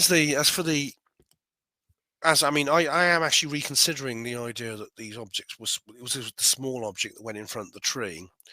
That could be some kind of residue on the phosphor rather than the object actually coming in front of the tree. I need to know more about the actual workings of the camera, which is why I've told Lisa to hold on, for God's sake, to hold on to the original file, because the time could come when that could be studied by an expert. It could be just like a residual image on the phosphor caused by some kind of problem, and that could explain all that movement in that particular part of the shot. It's a shame it was only just over a second.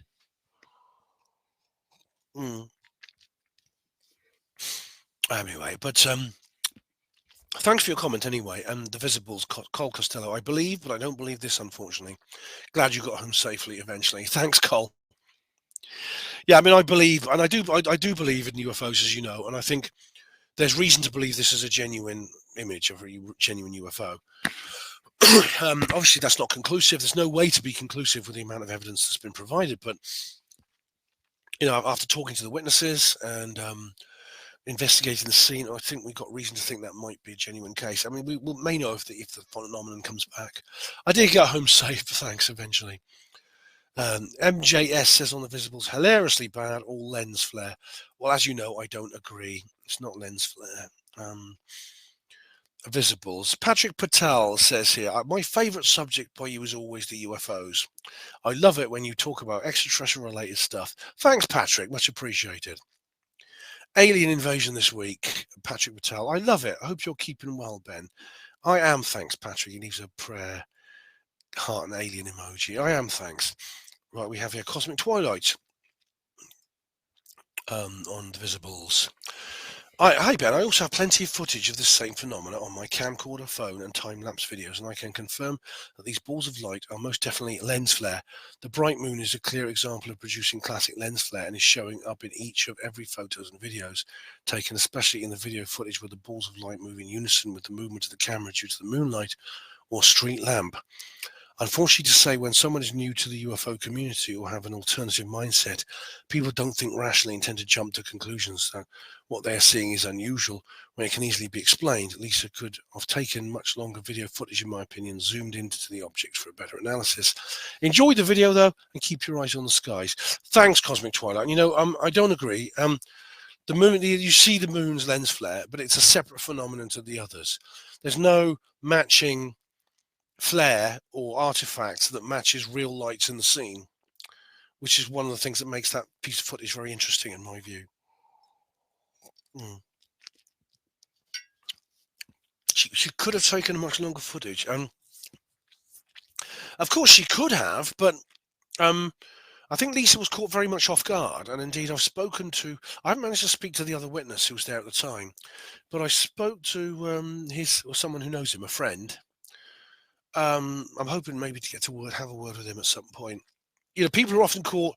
People often don't plan these things. They basically, something's in front of them. They go, "Where's my phone?" Oh, their hands are shaking and they're going like that, And sometimes they don't produce the best footage or imagery, but it's still. I think she did the best she could at the time. Visibles. Corsitus says on the Visibles, I believe the first video may have been taken through the glass door onto the decking. Right, there's only one video. There's a series of stills. I don't agree for reasons I've explained. Corsitus says on the Visibles again, if these objects would have been moving as taken in the video, you would have filmed them, not take photos. I believe it's lens flare and refraction of glass, like the last photo looks like a reflection of a small TV. Okay, it's not. I mean, there was something slightly TV-like about one of the objects, but I don't believe it was filmed through glass. I don't believe it's lens flare. And you're saying, well, she would have taken, the video would have filmed them and not take photos. I think she was caught off guard, Lisa, and sort of started pressing buttons on her phone. It was a new phone, and she started pressing buttons on her phone as she was pointing at this object. Now that doesn't often mean you can produce the best footage. I mean, these things were only there for a few seconds.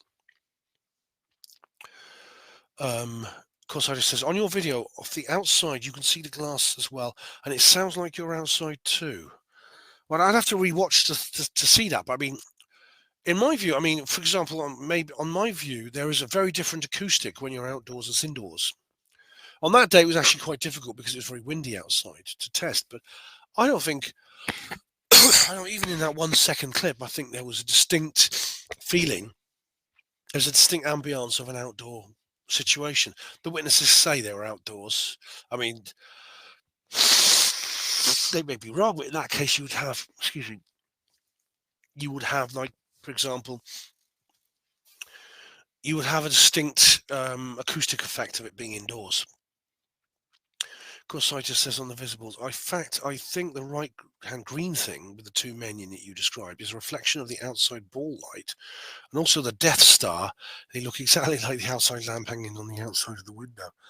But if that was the case, then they would move differently. For example, as the camera panned, it was only panned very briefly. You would see the object move within the you wouldn't see the object move. It would be more like you can see the light behind me. You see my own light behind me. Here we go. Oh, so look at the Lapis logo there. It would move with my head rather than independently from my head. You see. So there was a difference there, I think, if that was the case. Single for Space Nimitz update. Gold tinfoil hats is nothing as it seems. Thanks very much. As nothing as it seems. Silver says Crafty Nihilist. Well done, Crafty. The Visibles. Ben W says lens flare. Sorry, Ben. I don't think so. Blend you for the reasons I've explained. Frog Scotch says on Signal from Space Nimitz update. Thanks for this info, Ben. I hope you're having a lovely Christmas coming up. Love to you and your family. Thanks, Frog Scotch. You too. I hope you had a lovely Christmas and hope you have a happy New Year. Occult Duran Duran Part 3 of 3. God, this is an old one. This is about 12 years old or so. Laurie Harding says, I love this, guys, but I love Jesus more. So sad. These guys were my life growing up. Well, I think if you believe in Jesus, I wouldn't love them more than Duran Duran. But I always liked them when I was a kid. I didn't know. I don't remember seeing this video as a child, but I know the song, of course. Even the song Union of the Snake has sort of like occult Masonic overtones. And the video is, I mean, a lot of Duran Duran's material was very, very occult. Sorry, occult. Well, it was occult.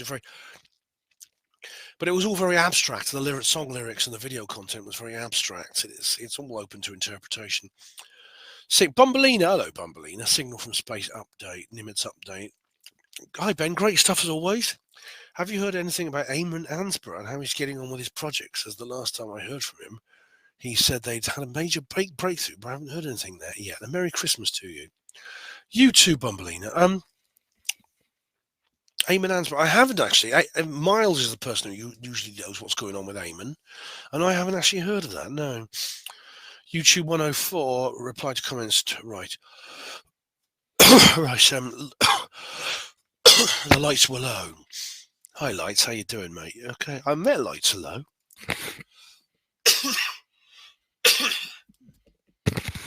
Got a timestamp, 2:29:10, there we go.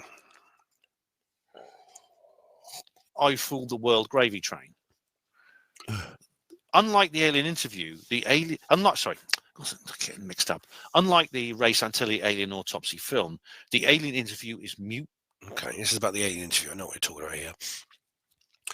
Hi, Ben. The answer to these questions in terms of actors and technicians wanting recognition and where are they if it's fake is simply answered in the same way as all those who worked on the moon footage hoax. They clearly signed non-disclosure agreements and were paid. Unfortunately, these can't be actors is answered wholly by that. This isn't the moon, it's footage. So there's a parallel here. I think not, Lights, and the reason is it's a slightly different political situation.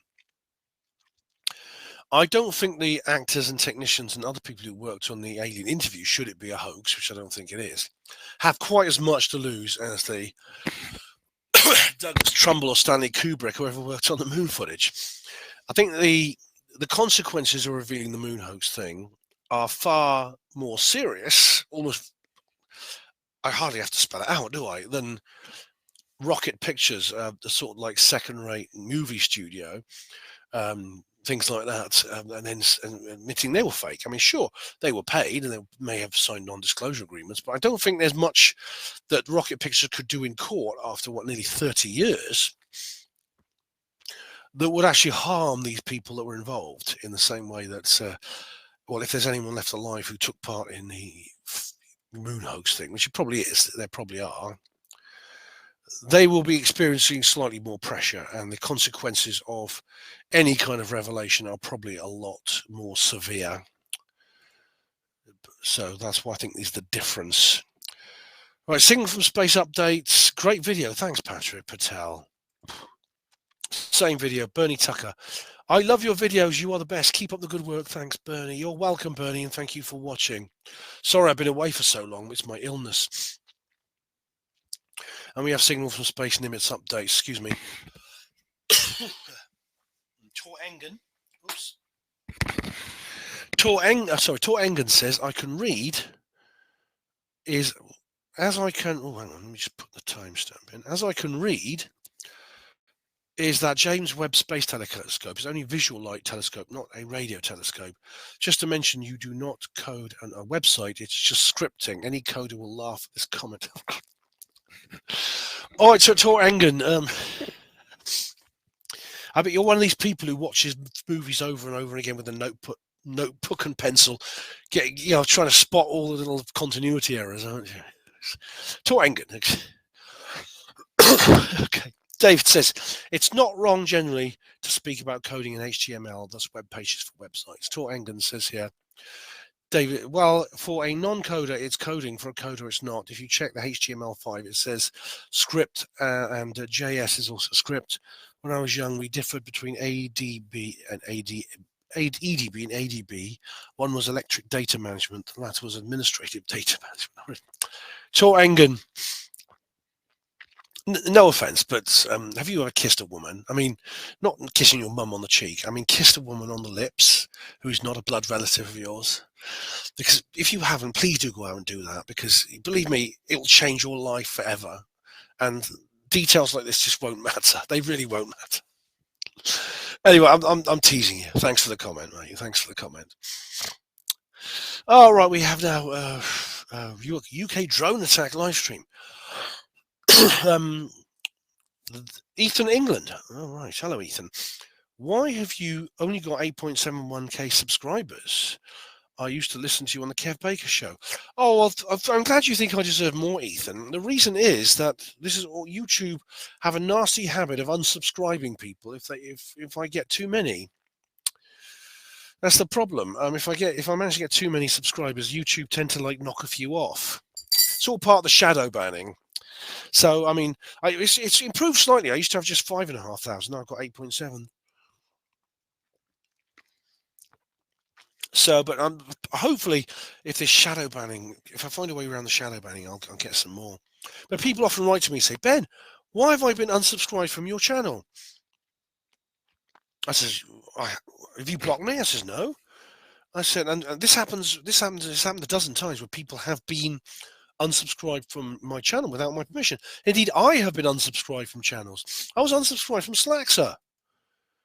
Yeah, I didn't even spot his new upload, and Slackser's not. Just to see if it's happened again, because he's only uploaded one video, which was he uploaded the fireworks about. Oh no, he's uploaded some more. Oh no, it's the fireworks video. Was his last one. I subscribed to him and I clicked the bell, and then it was like a few weeks before I realised he'd come back.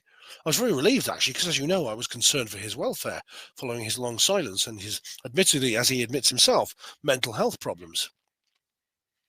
Okay. Right. Right. Here we go. Rhiannon Raven. Hello, Rhiannon, on the Visibles. She says here, it is clearly a reflection from either something on the lens or a reflection from something inside reflecting on the glass, in my humble opinion. I think not, Rhiannon. I know we've discussed this privately, and I've disagreed with you. Again, I think both lens and window don't really make sense.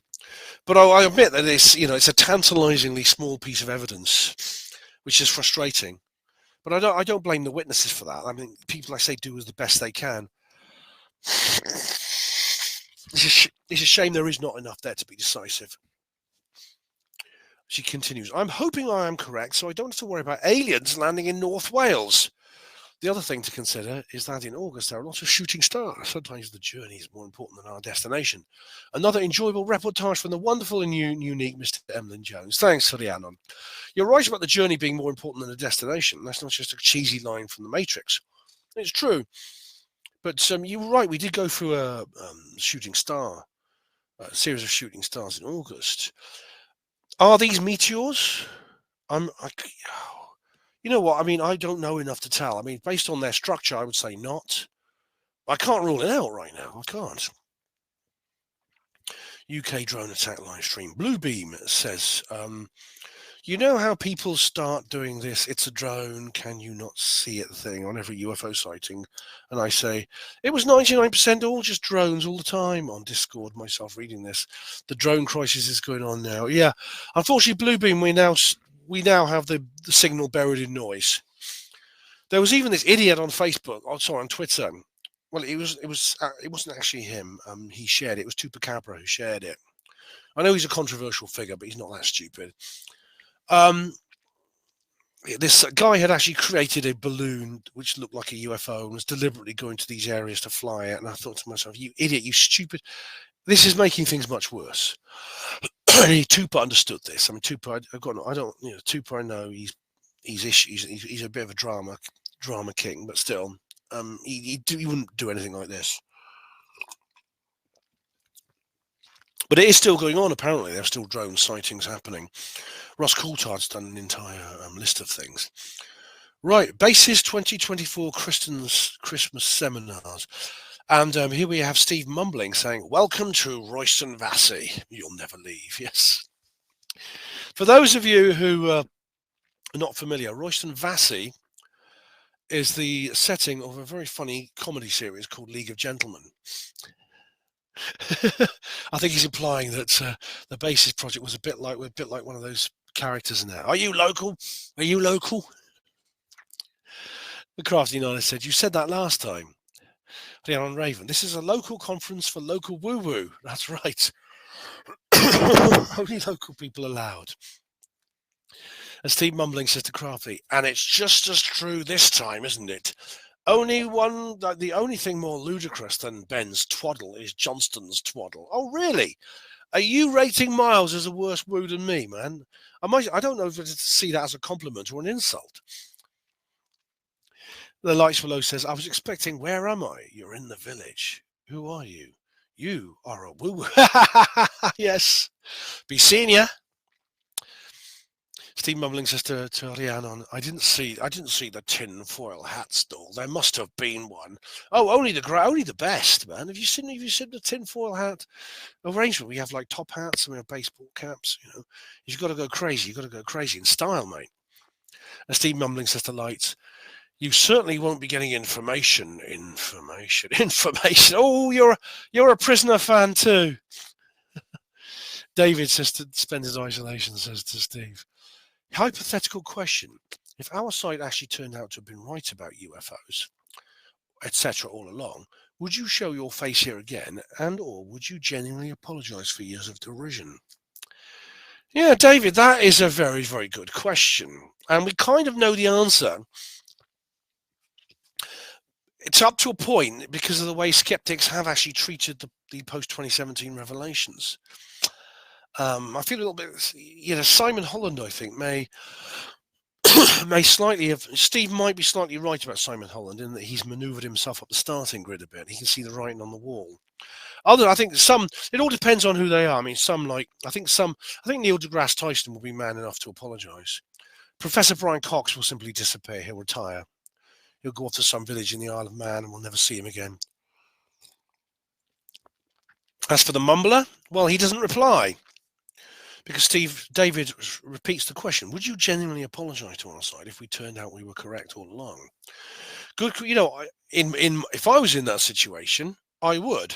I mean, obviously, in a way, my own hypothesis is somewhat unfalsifiable.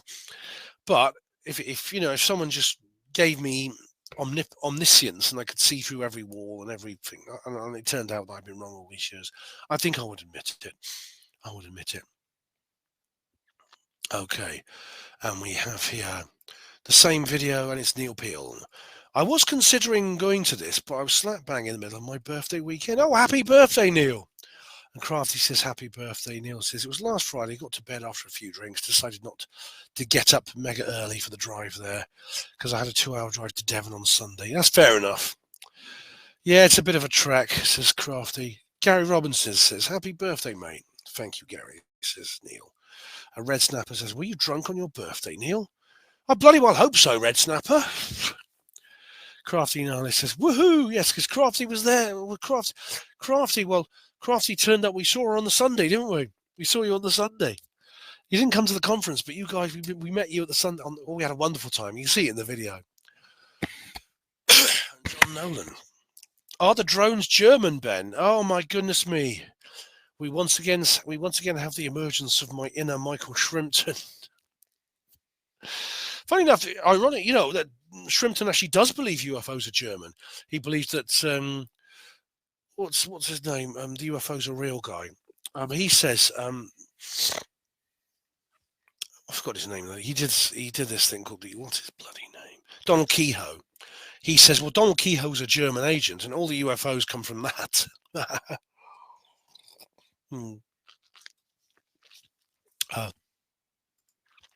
Crafty says, the best content on YouTube ever. I think I was more Canadian. Oh, we got like a timestamp. What's this? Up to the gate and see if it's open. If it's open, there's no signs. I'm just going to walk in. Let's walk in and pretend to be American tourists again. We're good at that. Yeah, more yes, that's your accent.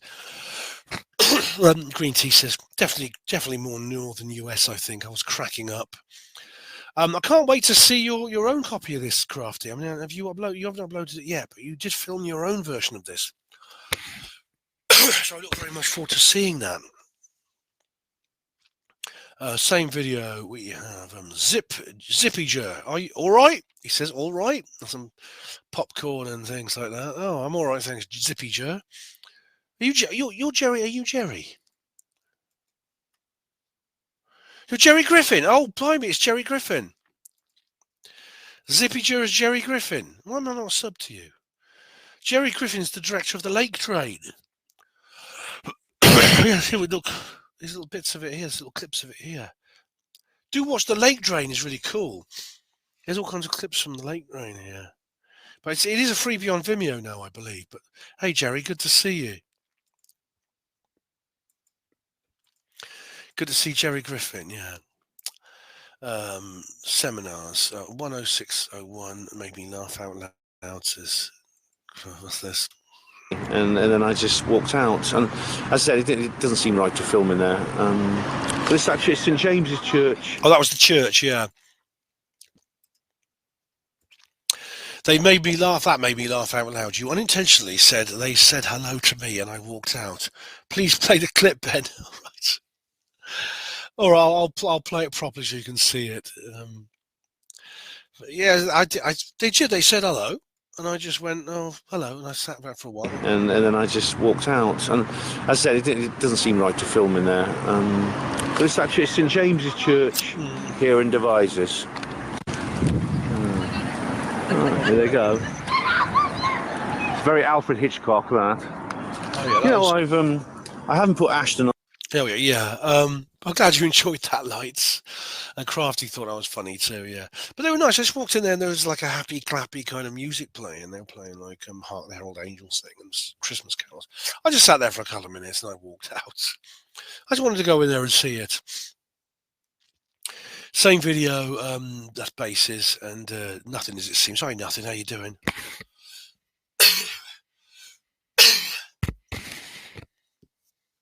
Still recording, I think. Yeah. Oh dear, my nose is terrible. Kerry Cassidy most likely didn't show up because there was another major fire in Malibu. The fire started on December the 9th and is still only 54% contained. I remember her videotaping her escape from the 2018 fire. Yeah, I do too. I hope she's okay. I hope she survived this one. Same video. John Fuse says, they are the razors I like too, mate. I like, yeah, Bic, yes, I won't use Gillette because for reasons I've explained, it's out of principle. But I managed to get some Boots own brand razors, which are useless. It's like basically 3 scrapes and they're gone. I've got to do, of course, my entire scalp as well. Ugh. Just three uses and they're gone. They're useless. They won't last even a week. Right, bases again. Rhiannon Raven says, Ben, your detoxified body is rejecting the alcohol, proof that it is poison. I wonder if the aliens are more or less likely to poke you if you have done a detox. Right. On the first point, yeah, I mean, if you don't drink alcohol for a while, you drink less, as I have been doing on my detox, you end up with a lower tolerance rate. Yeah, and it's different. When you get back into it, you've got to do it very slowly with just a couple of glasses. Are they more or less likely to poke you if you've had a detox? Well, I haven't been poked since I've been on this detox, and I've been on it since like late August. I haven't actually noticed being poked more than usual. I think, in fact, I haven't been poked at all by aliens. And while we're on the subject of aliens poking, same video, Mr. McGee said the 3 puncture marks on Miles's hand are done by a spider. Is that right? Let's have a look at some images of spider bites.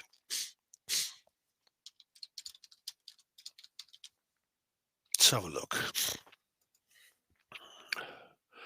I'll just show you them. I haven't actually noticed. There's like 2, not 3, 2 points. Obviously, like in the UK, they don't really. Well, you see, as you can see, they can sometimes get very nasty. And indeed, there you can see on that toe. But generally speaking, if there are any spiders in the UK that can actually bite, they don't generally do any harm. And it didn't look like that. I mean, there are a couple of like twin marks, but not 3. I mean, you're talking about 3 puncture marks, as you said. I've not seen a spider bite in that image, in that list of images that look like that, Mr. McGee. If you can find some, let me know. Bases, we have Gary Robinson who says, who is that girl sitting next to you at the curry that looks like Amala Ekpanobi? She was one of the speakers. Also, what happened to Kerry Cassidy? She's still doing talks, comments and talks. Cheers. So, can you still hear me? There we go. Amala, let's have a look. Amala, what's it like? Who's this? Ekpanobi, here she is. Who's Amala Ekpanobi? Oh, this right. Her name is Selena. I know what you mean. Yeah, she does. There is a similarity. Her name is Selena, and she wasn't a speaker, but she comes to all of these events. She comes to all of them. She loves them. And as for Kerry, I mean, I don't know why she didn't turn up. Someone suggested it may be because of a fire in her area. And Neil says, I've seen that lady at various conferences, such as Probe and Bases. I don't know her, but said hello to her at the second conference. I bumped into her. She always seems to be on her own. Selena tends to turn up in her car by herself, but she does. She fits in and she socializes and things like that. And she's a cool girl. I say girl. She is compared to me. She's a young woman, but yeah. Cole Costello says Miles can seem like a right grump at times. He certainly can. Yes. Not half. Lee Radford. Hello, Lee. How you doing? Says on Bases. Great show, Ben. I love your content and get a great feel of the adventures you have when you're out and about, etc. Keep up your great work. Merry Christmas to you. Thanks, Lee. You too. Bases. What did she just say? Oh, it's a timestamp here from Lights, although. This could be happening to us. They have to bring it to full term in some units. Oh, that is. What's she talking about? That is Jane. Oh, she was talking about. I think we were talking about alien abductions and changelings and things like that. Yeah. Tor Engen says here on Bases. Check out this one. Dark journalist and Joseph Farrell. Barkner nuclear UFOs file secrets revealed. Very good information about gravity and plasma. Oh, thanks. I really like Dark Journalist. He's cool. But Joseph Farrell is very interesting. He wrote about the Nazi bell. Here we go. Let's have a look. Here we go. Hello, everyone. This is Dark Journalist. Today, a very special episode with. All right.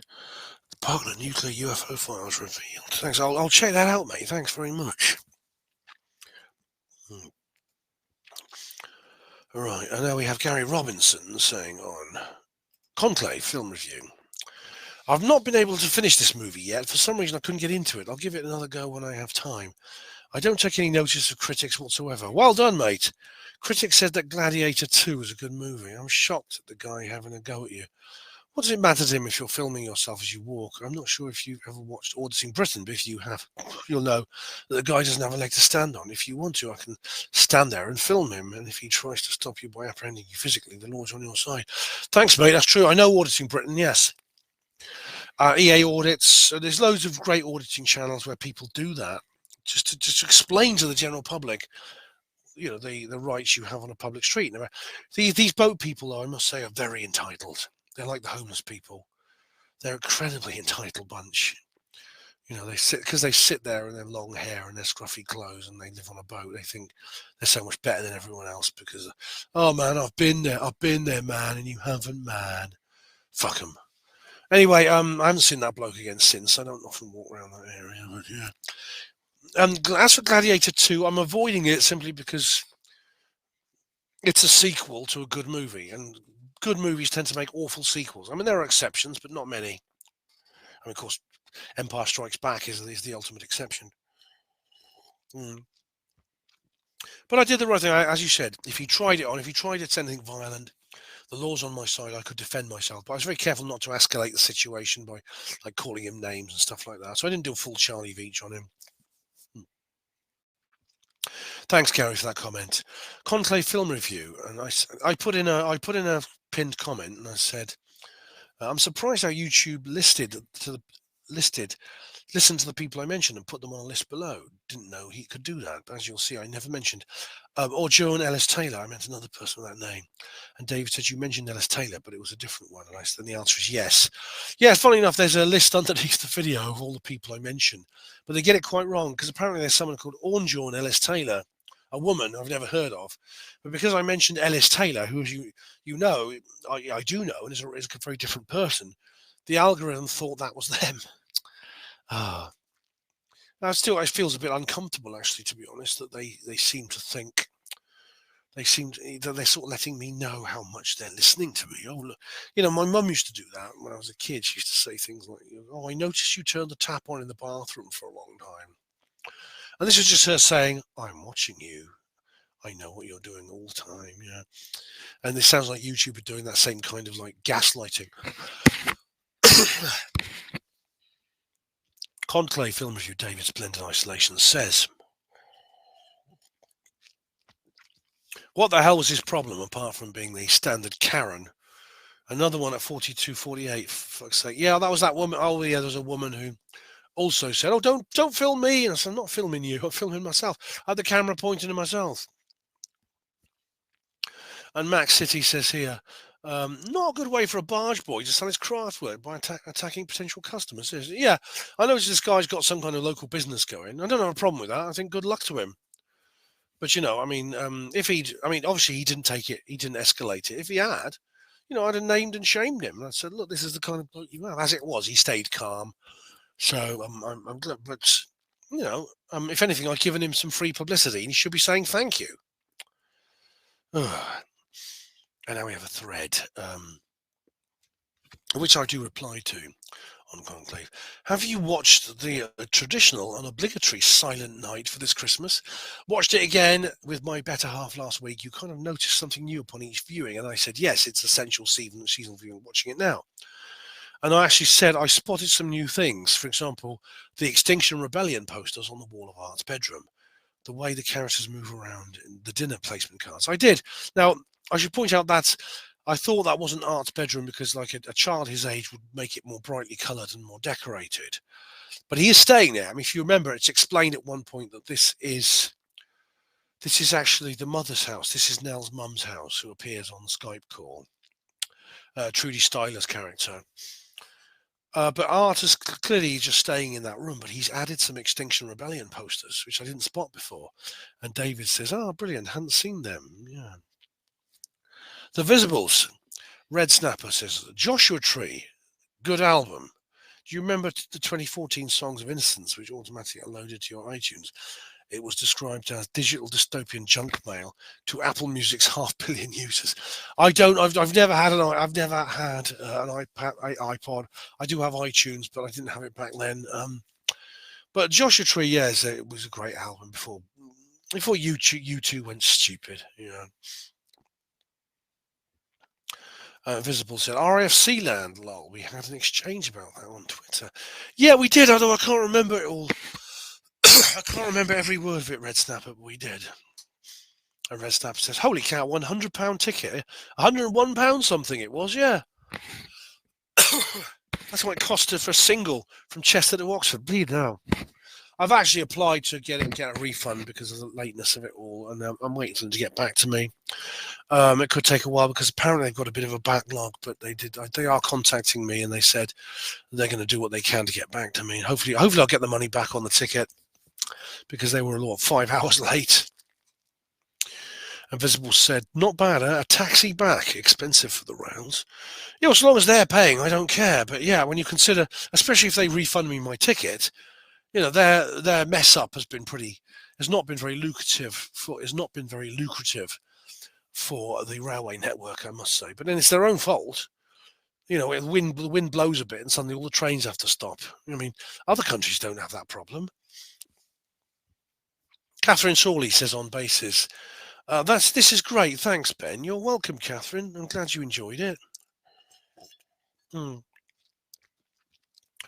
Red Snapper says, being sick, I was sick. Was Miles angry about you soiling his toilet? No, because I was sick in the wash basin, but I did clean it up. I don't think Miles gets angry about people being sick in his bathrooms because it's just happened too often. I could tell you some stories, I'll tell you. Red Snapper says, ufology is hardly a grift. A grift. You could not even keep a porter's job. Oh, there's a timestamp here. Here we go. What they're talking about, because there were a handful of UFO millionaires, Stephen Greer. Yeah.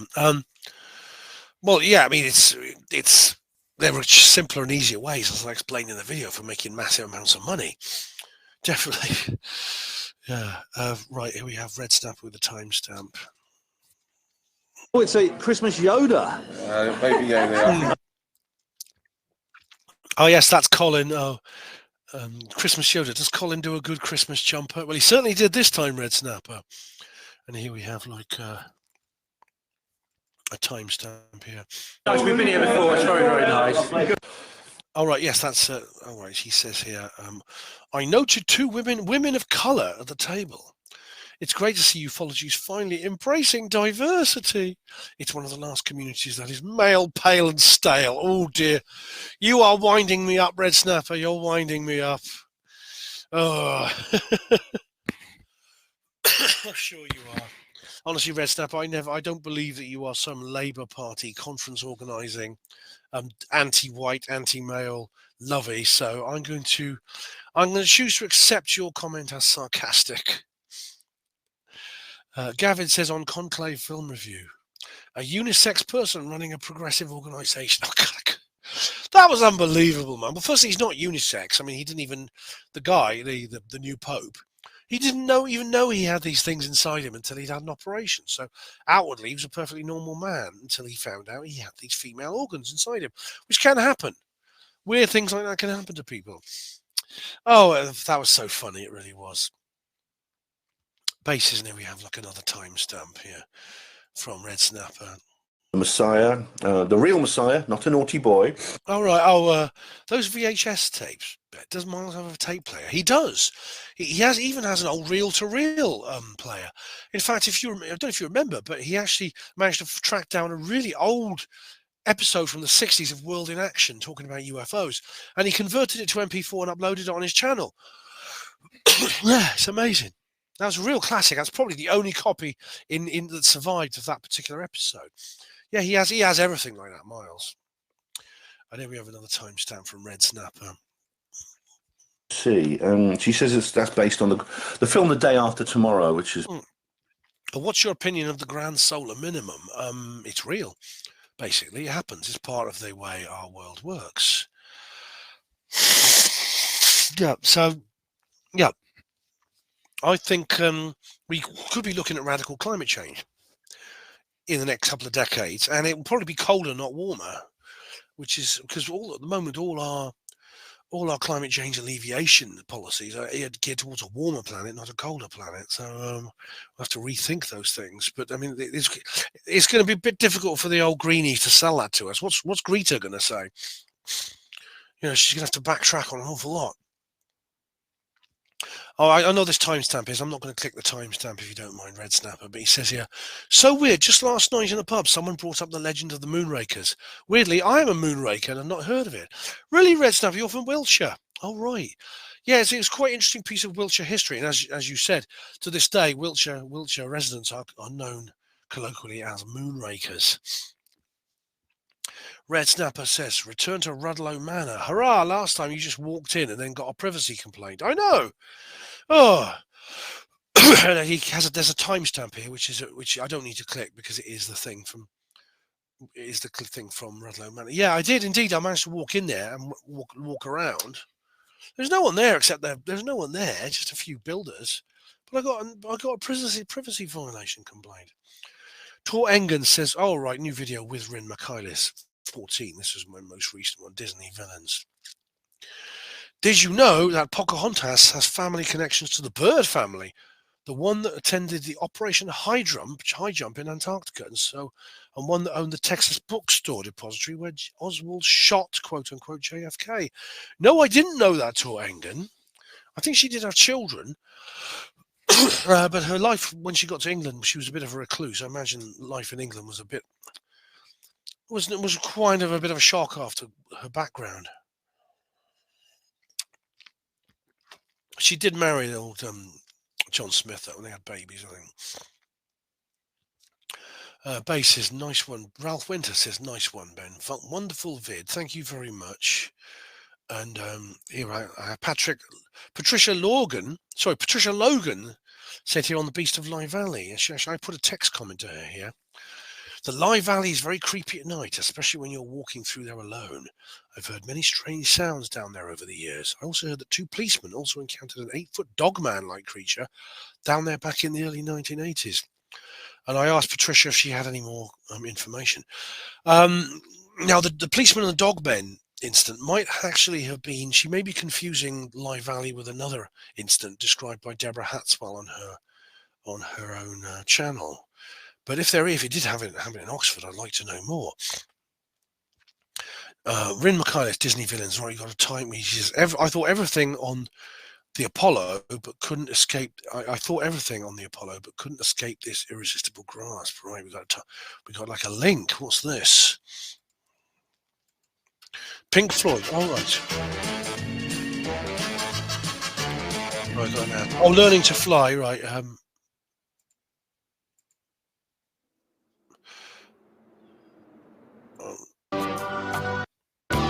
Well, I can't say too much or I'll get copyright strike, but yeah, learning to fly. It's a good song. I've heard the live version on the Delicate Sound of Thunder album. It comes straight after that wonderful, fantastic opening track, Shine On You Crazy Diamond. Yeah, but yeah, I'll just have to watch that another time though, Ian. But now, Ian Gosling. Sorry, nothing as it seems. Ian Gosling says here, "Get well soon, Ben." On my community notice about my illness, which I posted on Boxing Day. Get well soon, Ben. And Ethel Reader says, bless you, Ben. Take your time and take care. Thanks, Ethel Reader. Much appreciated. And Steve-O says, be brave, Ben. Rest and sleep. Your body's still detoxing the crap out. Yeah, Steve, if that's what's causing it, it certainly still is. Although I've decided to do this video today, even though I was thinking of leaving it till the new year. And Neil says, poor you, Ben. Not having a great Christmas being ill. So sorry to hear this. Sending you healing vibes. You get well soon. I would invite you for New Year's Eve. My daughter's with me this year. Enjoy what you can. Oh, thanks, Neil. No worries. I'll come another time. I hope you have a good time there. And I have Ben W says on the Happy Boxing Day notice, C and a nasty cold flu bug are doing the rounds at the moment. Had both over the last month and a half and both knocked me sideways. Still not 100%. Sorry to hear you're ill. Hope you get over it soon. Thanks, mate. But I thank you very much. But, I don't think I've got the C word.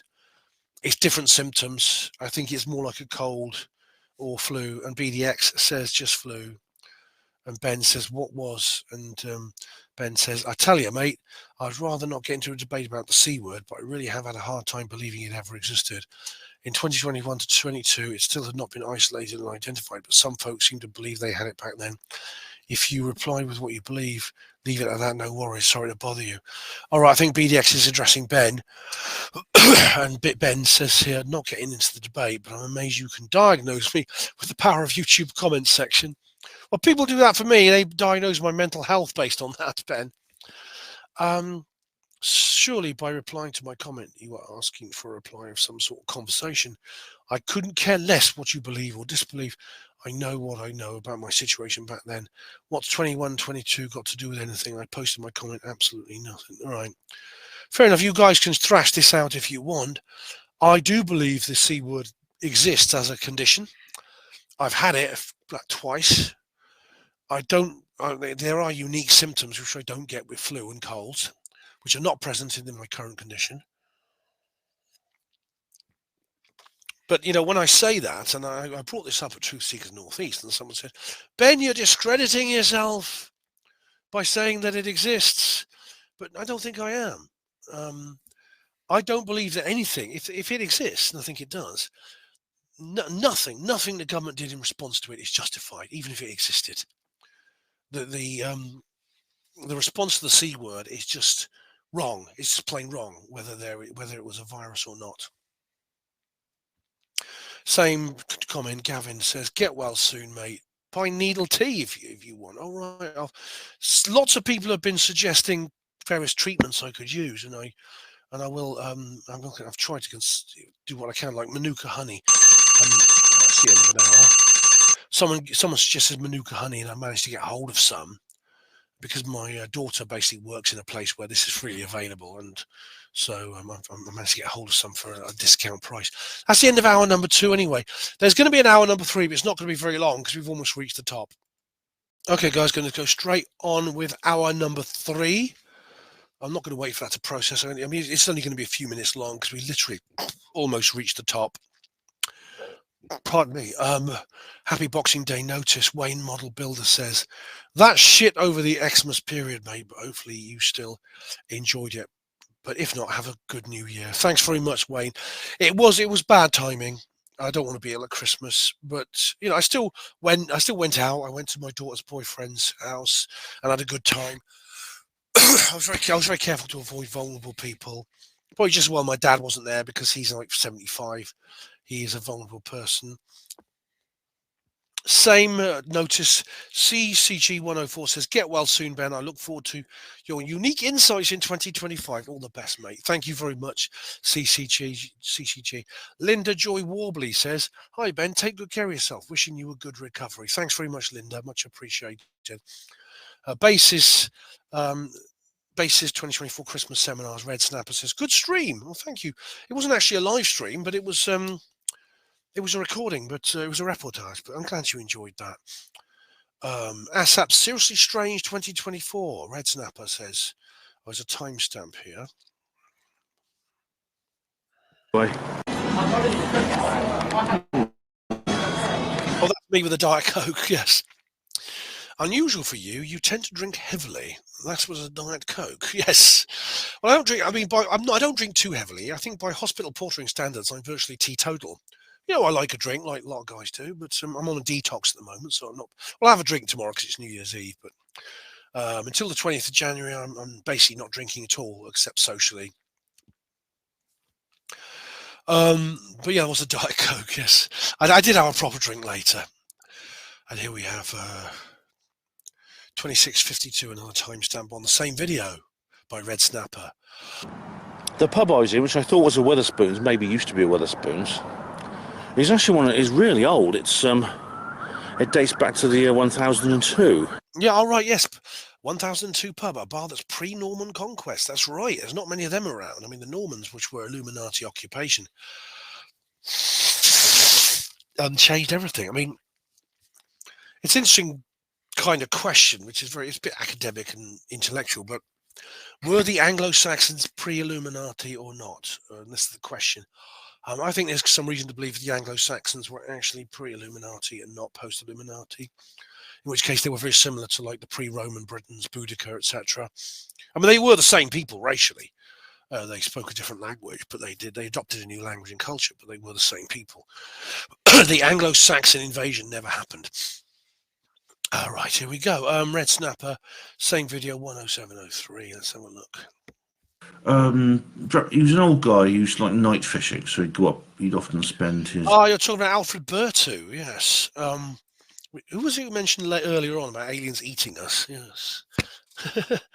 Red Snapper says, were you surprised Oxford did not appear at the Crap Towns Guide? Yeah, slightly, and also I was relieved, to be honest. Winchester says, Winchester apparently is very high up on the Crap Towns Guide. And Red Snapper said, can aliens be ageist? What do you think? Right, I don't need to click the link. Red Snapper is referring to the fact that Alfred Bertu was rejected by the aliens. The aliens wanted to eat him, and then someone said, oh, he's a bit too old, and they let him go. Timothy Good makes a joke about that. Well, that is a bit ageist, but I doubt very much if Alfred was complaining at that point. I think he was probably quite relieved. Right, Rin Michaelis, Disney Villains. Melvin Sherman says, I want you to do this. And there's a YouTube link. What's this then? You want me to do what? Saving money on flights is a breeze on Kayak. Belarus had enough of Russia. Get out. Okay. Travel sites to find you. Great deal. For decades, Belarus was... I think you have actually sent me this before. And I can't, because unfortunately, my thinking's all over the place right now because I'm a bit lightheaded. For decades, Belarus was a close ally of Russia with the Union State, with strong cooperation. In October 2024, Belarusian President Alexander Lukashenko made a surprising declaration in an interview stating that Russia could not annex Belarus without facing consequences. I remember thinking that if that's what Putin really wants to do, annex it and turn it into just a part of Russia, I don't think he'd be that stupid. And he emphasized that Belarus is a sovereign state distinct from Russia. Is this true, or does Putin have other things in mind? I would say no. In Putin, he has other things in mind, which is probably some kind of closer alliance, like he used to have with Yanukovych in Hungary. Sorry, Hungary in Ukraine. Right, ASAP seriously strange. Red Snapper says here, 11855. What's this?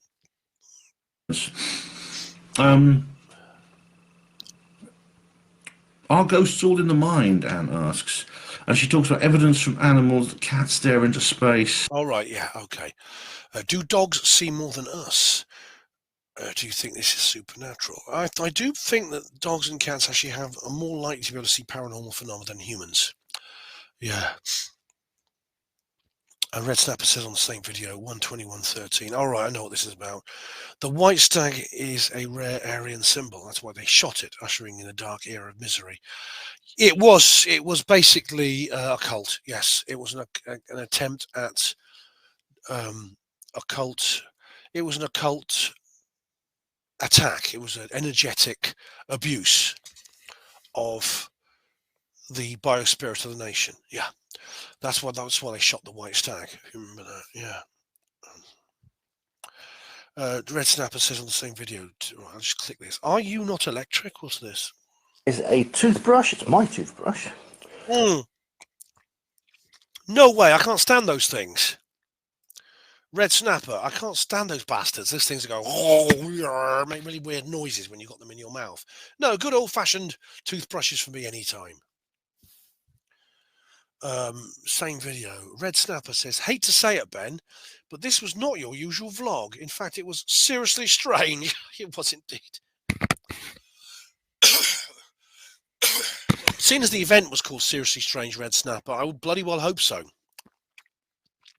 And that's the end of the YouTube comments. I'm just going to go, what I'm going to do now is I'm just going to go to see if I've had any addressed to me while I've been broadcasting. Because sometimes you get like people posting comments while I'm actually in the middle of not broadcasting, of recording, because they reply to comments, they reply to the notices and things like that. So we'll just have a quick look. If not, that's the end of this video. Let's have a look. All right, John Fuse says, 2 mate, that should be. Here we go. I've got quite a few here. Oh, 2 mate, that's all right. That's to mate. Yes, it was just a simple mistake there. Davis Splendid Isolation says here. I can't remember what I replied with now, but I received your reply about the response video all the same because it's there, but shadow banned hidden. There's so many replies. It's very annoying, David. I'm very sorry you're going through that. Let's have a look down here. 59 minutes ago, 1 hour ago, 1 hour ago, 4 hours ago. Right, that's it. Okay. So that's the end of this particular reply to comments video, at least on YouTube. Now, if you're watching this on Alt Tech, please do go and look at the upload, which is coming very shortly after this one. I've replied to comments 105 Alt Tech exclusive. And if you are watching this on YouTube, please go to my Alt Tech sites, and they're very easy to find. And you can listen to both, not just this video, but you can listen to the Alt Tech exclusive video as well, where I'll be going through all the comments people have made on BitChute, Odyssey, and Rumble. So I want to say a big thank you to everyone's left a comment. Needless to say, if it wasn't for that, this video wouldn't happen. I really do appreciate that. And of course, I will be doing much, much more in 2025. So I hope you've had a lovely Christmas, and I hope you have a wonderful new year. This is probably going to be the last video of 2024, but it's not the last on HPANWO TV by any means. There'll be much, much more coming in the new year. Even if my voice stays like this for a while, I'm going to make new videos. So thank you all of you for watching. Hospital Porters, Pride and Dignity, stop the New World Order. Conspiracies, government cover-ups, Earth mysteries, monster cryptids, psyops, saucers and black triangles, HPANWO.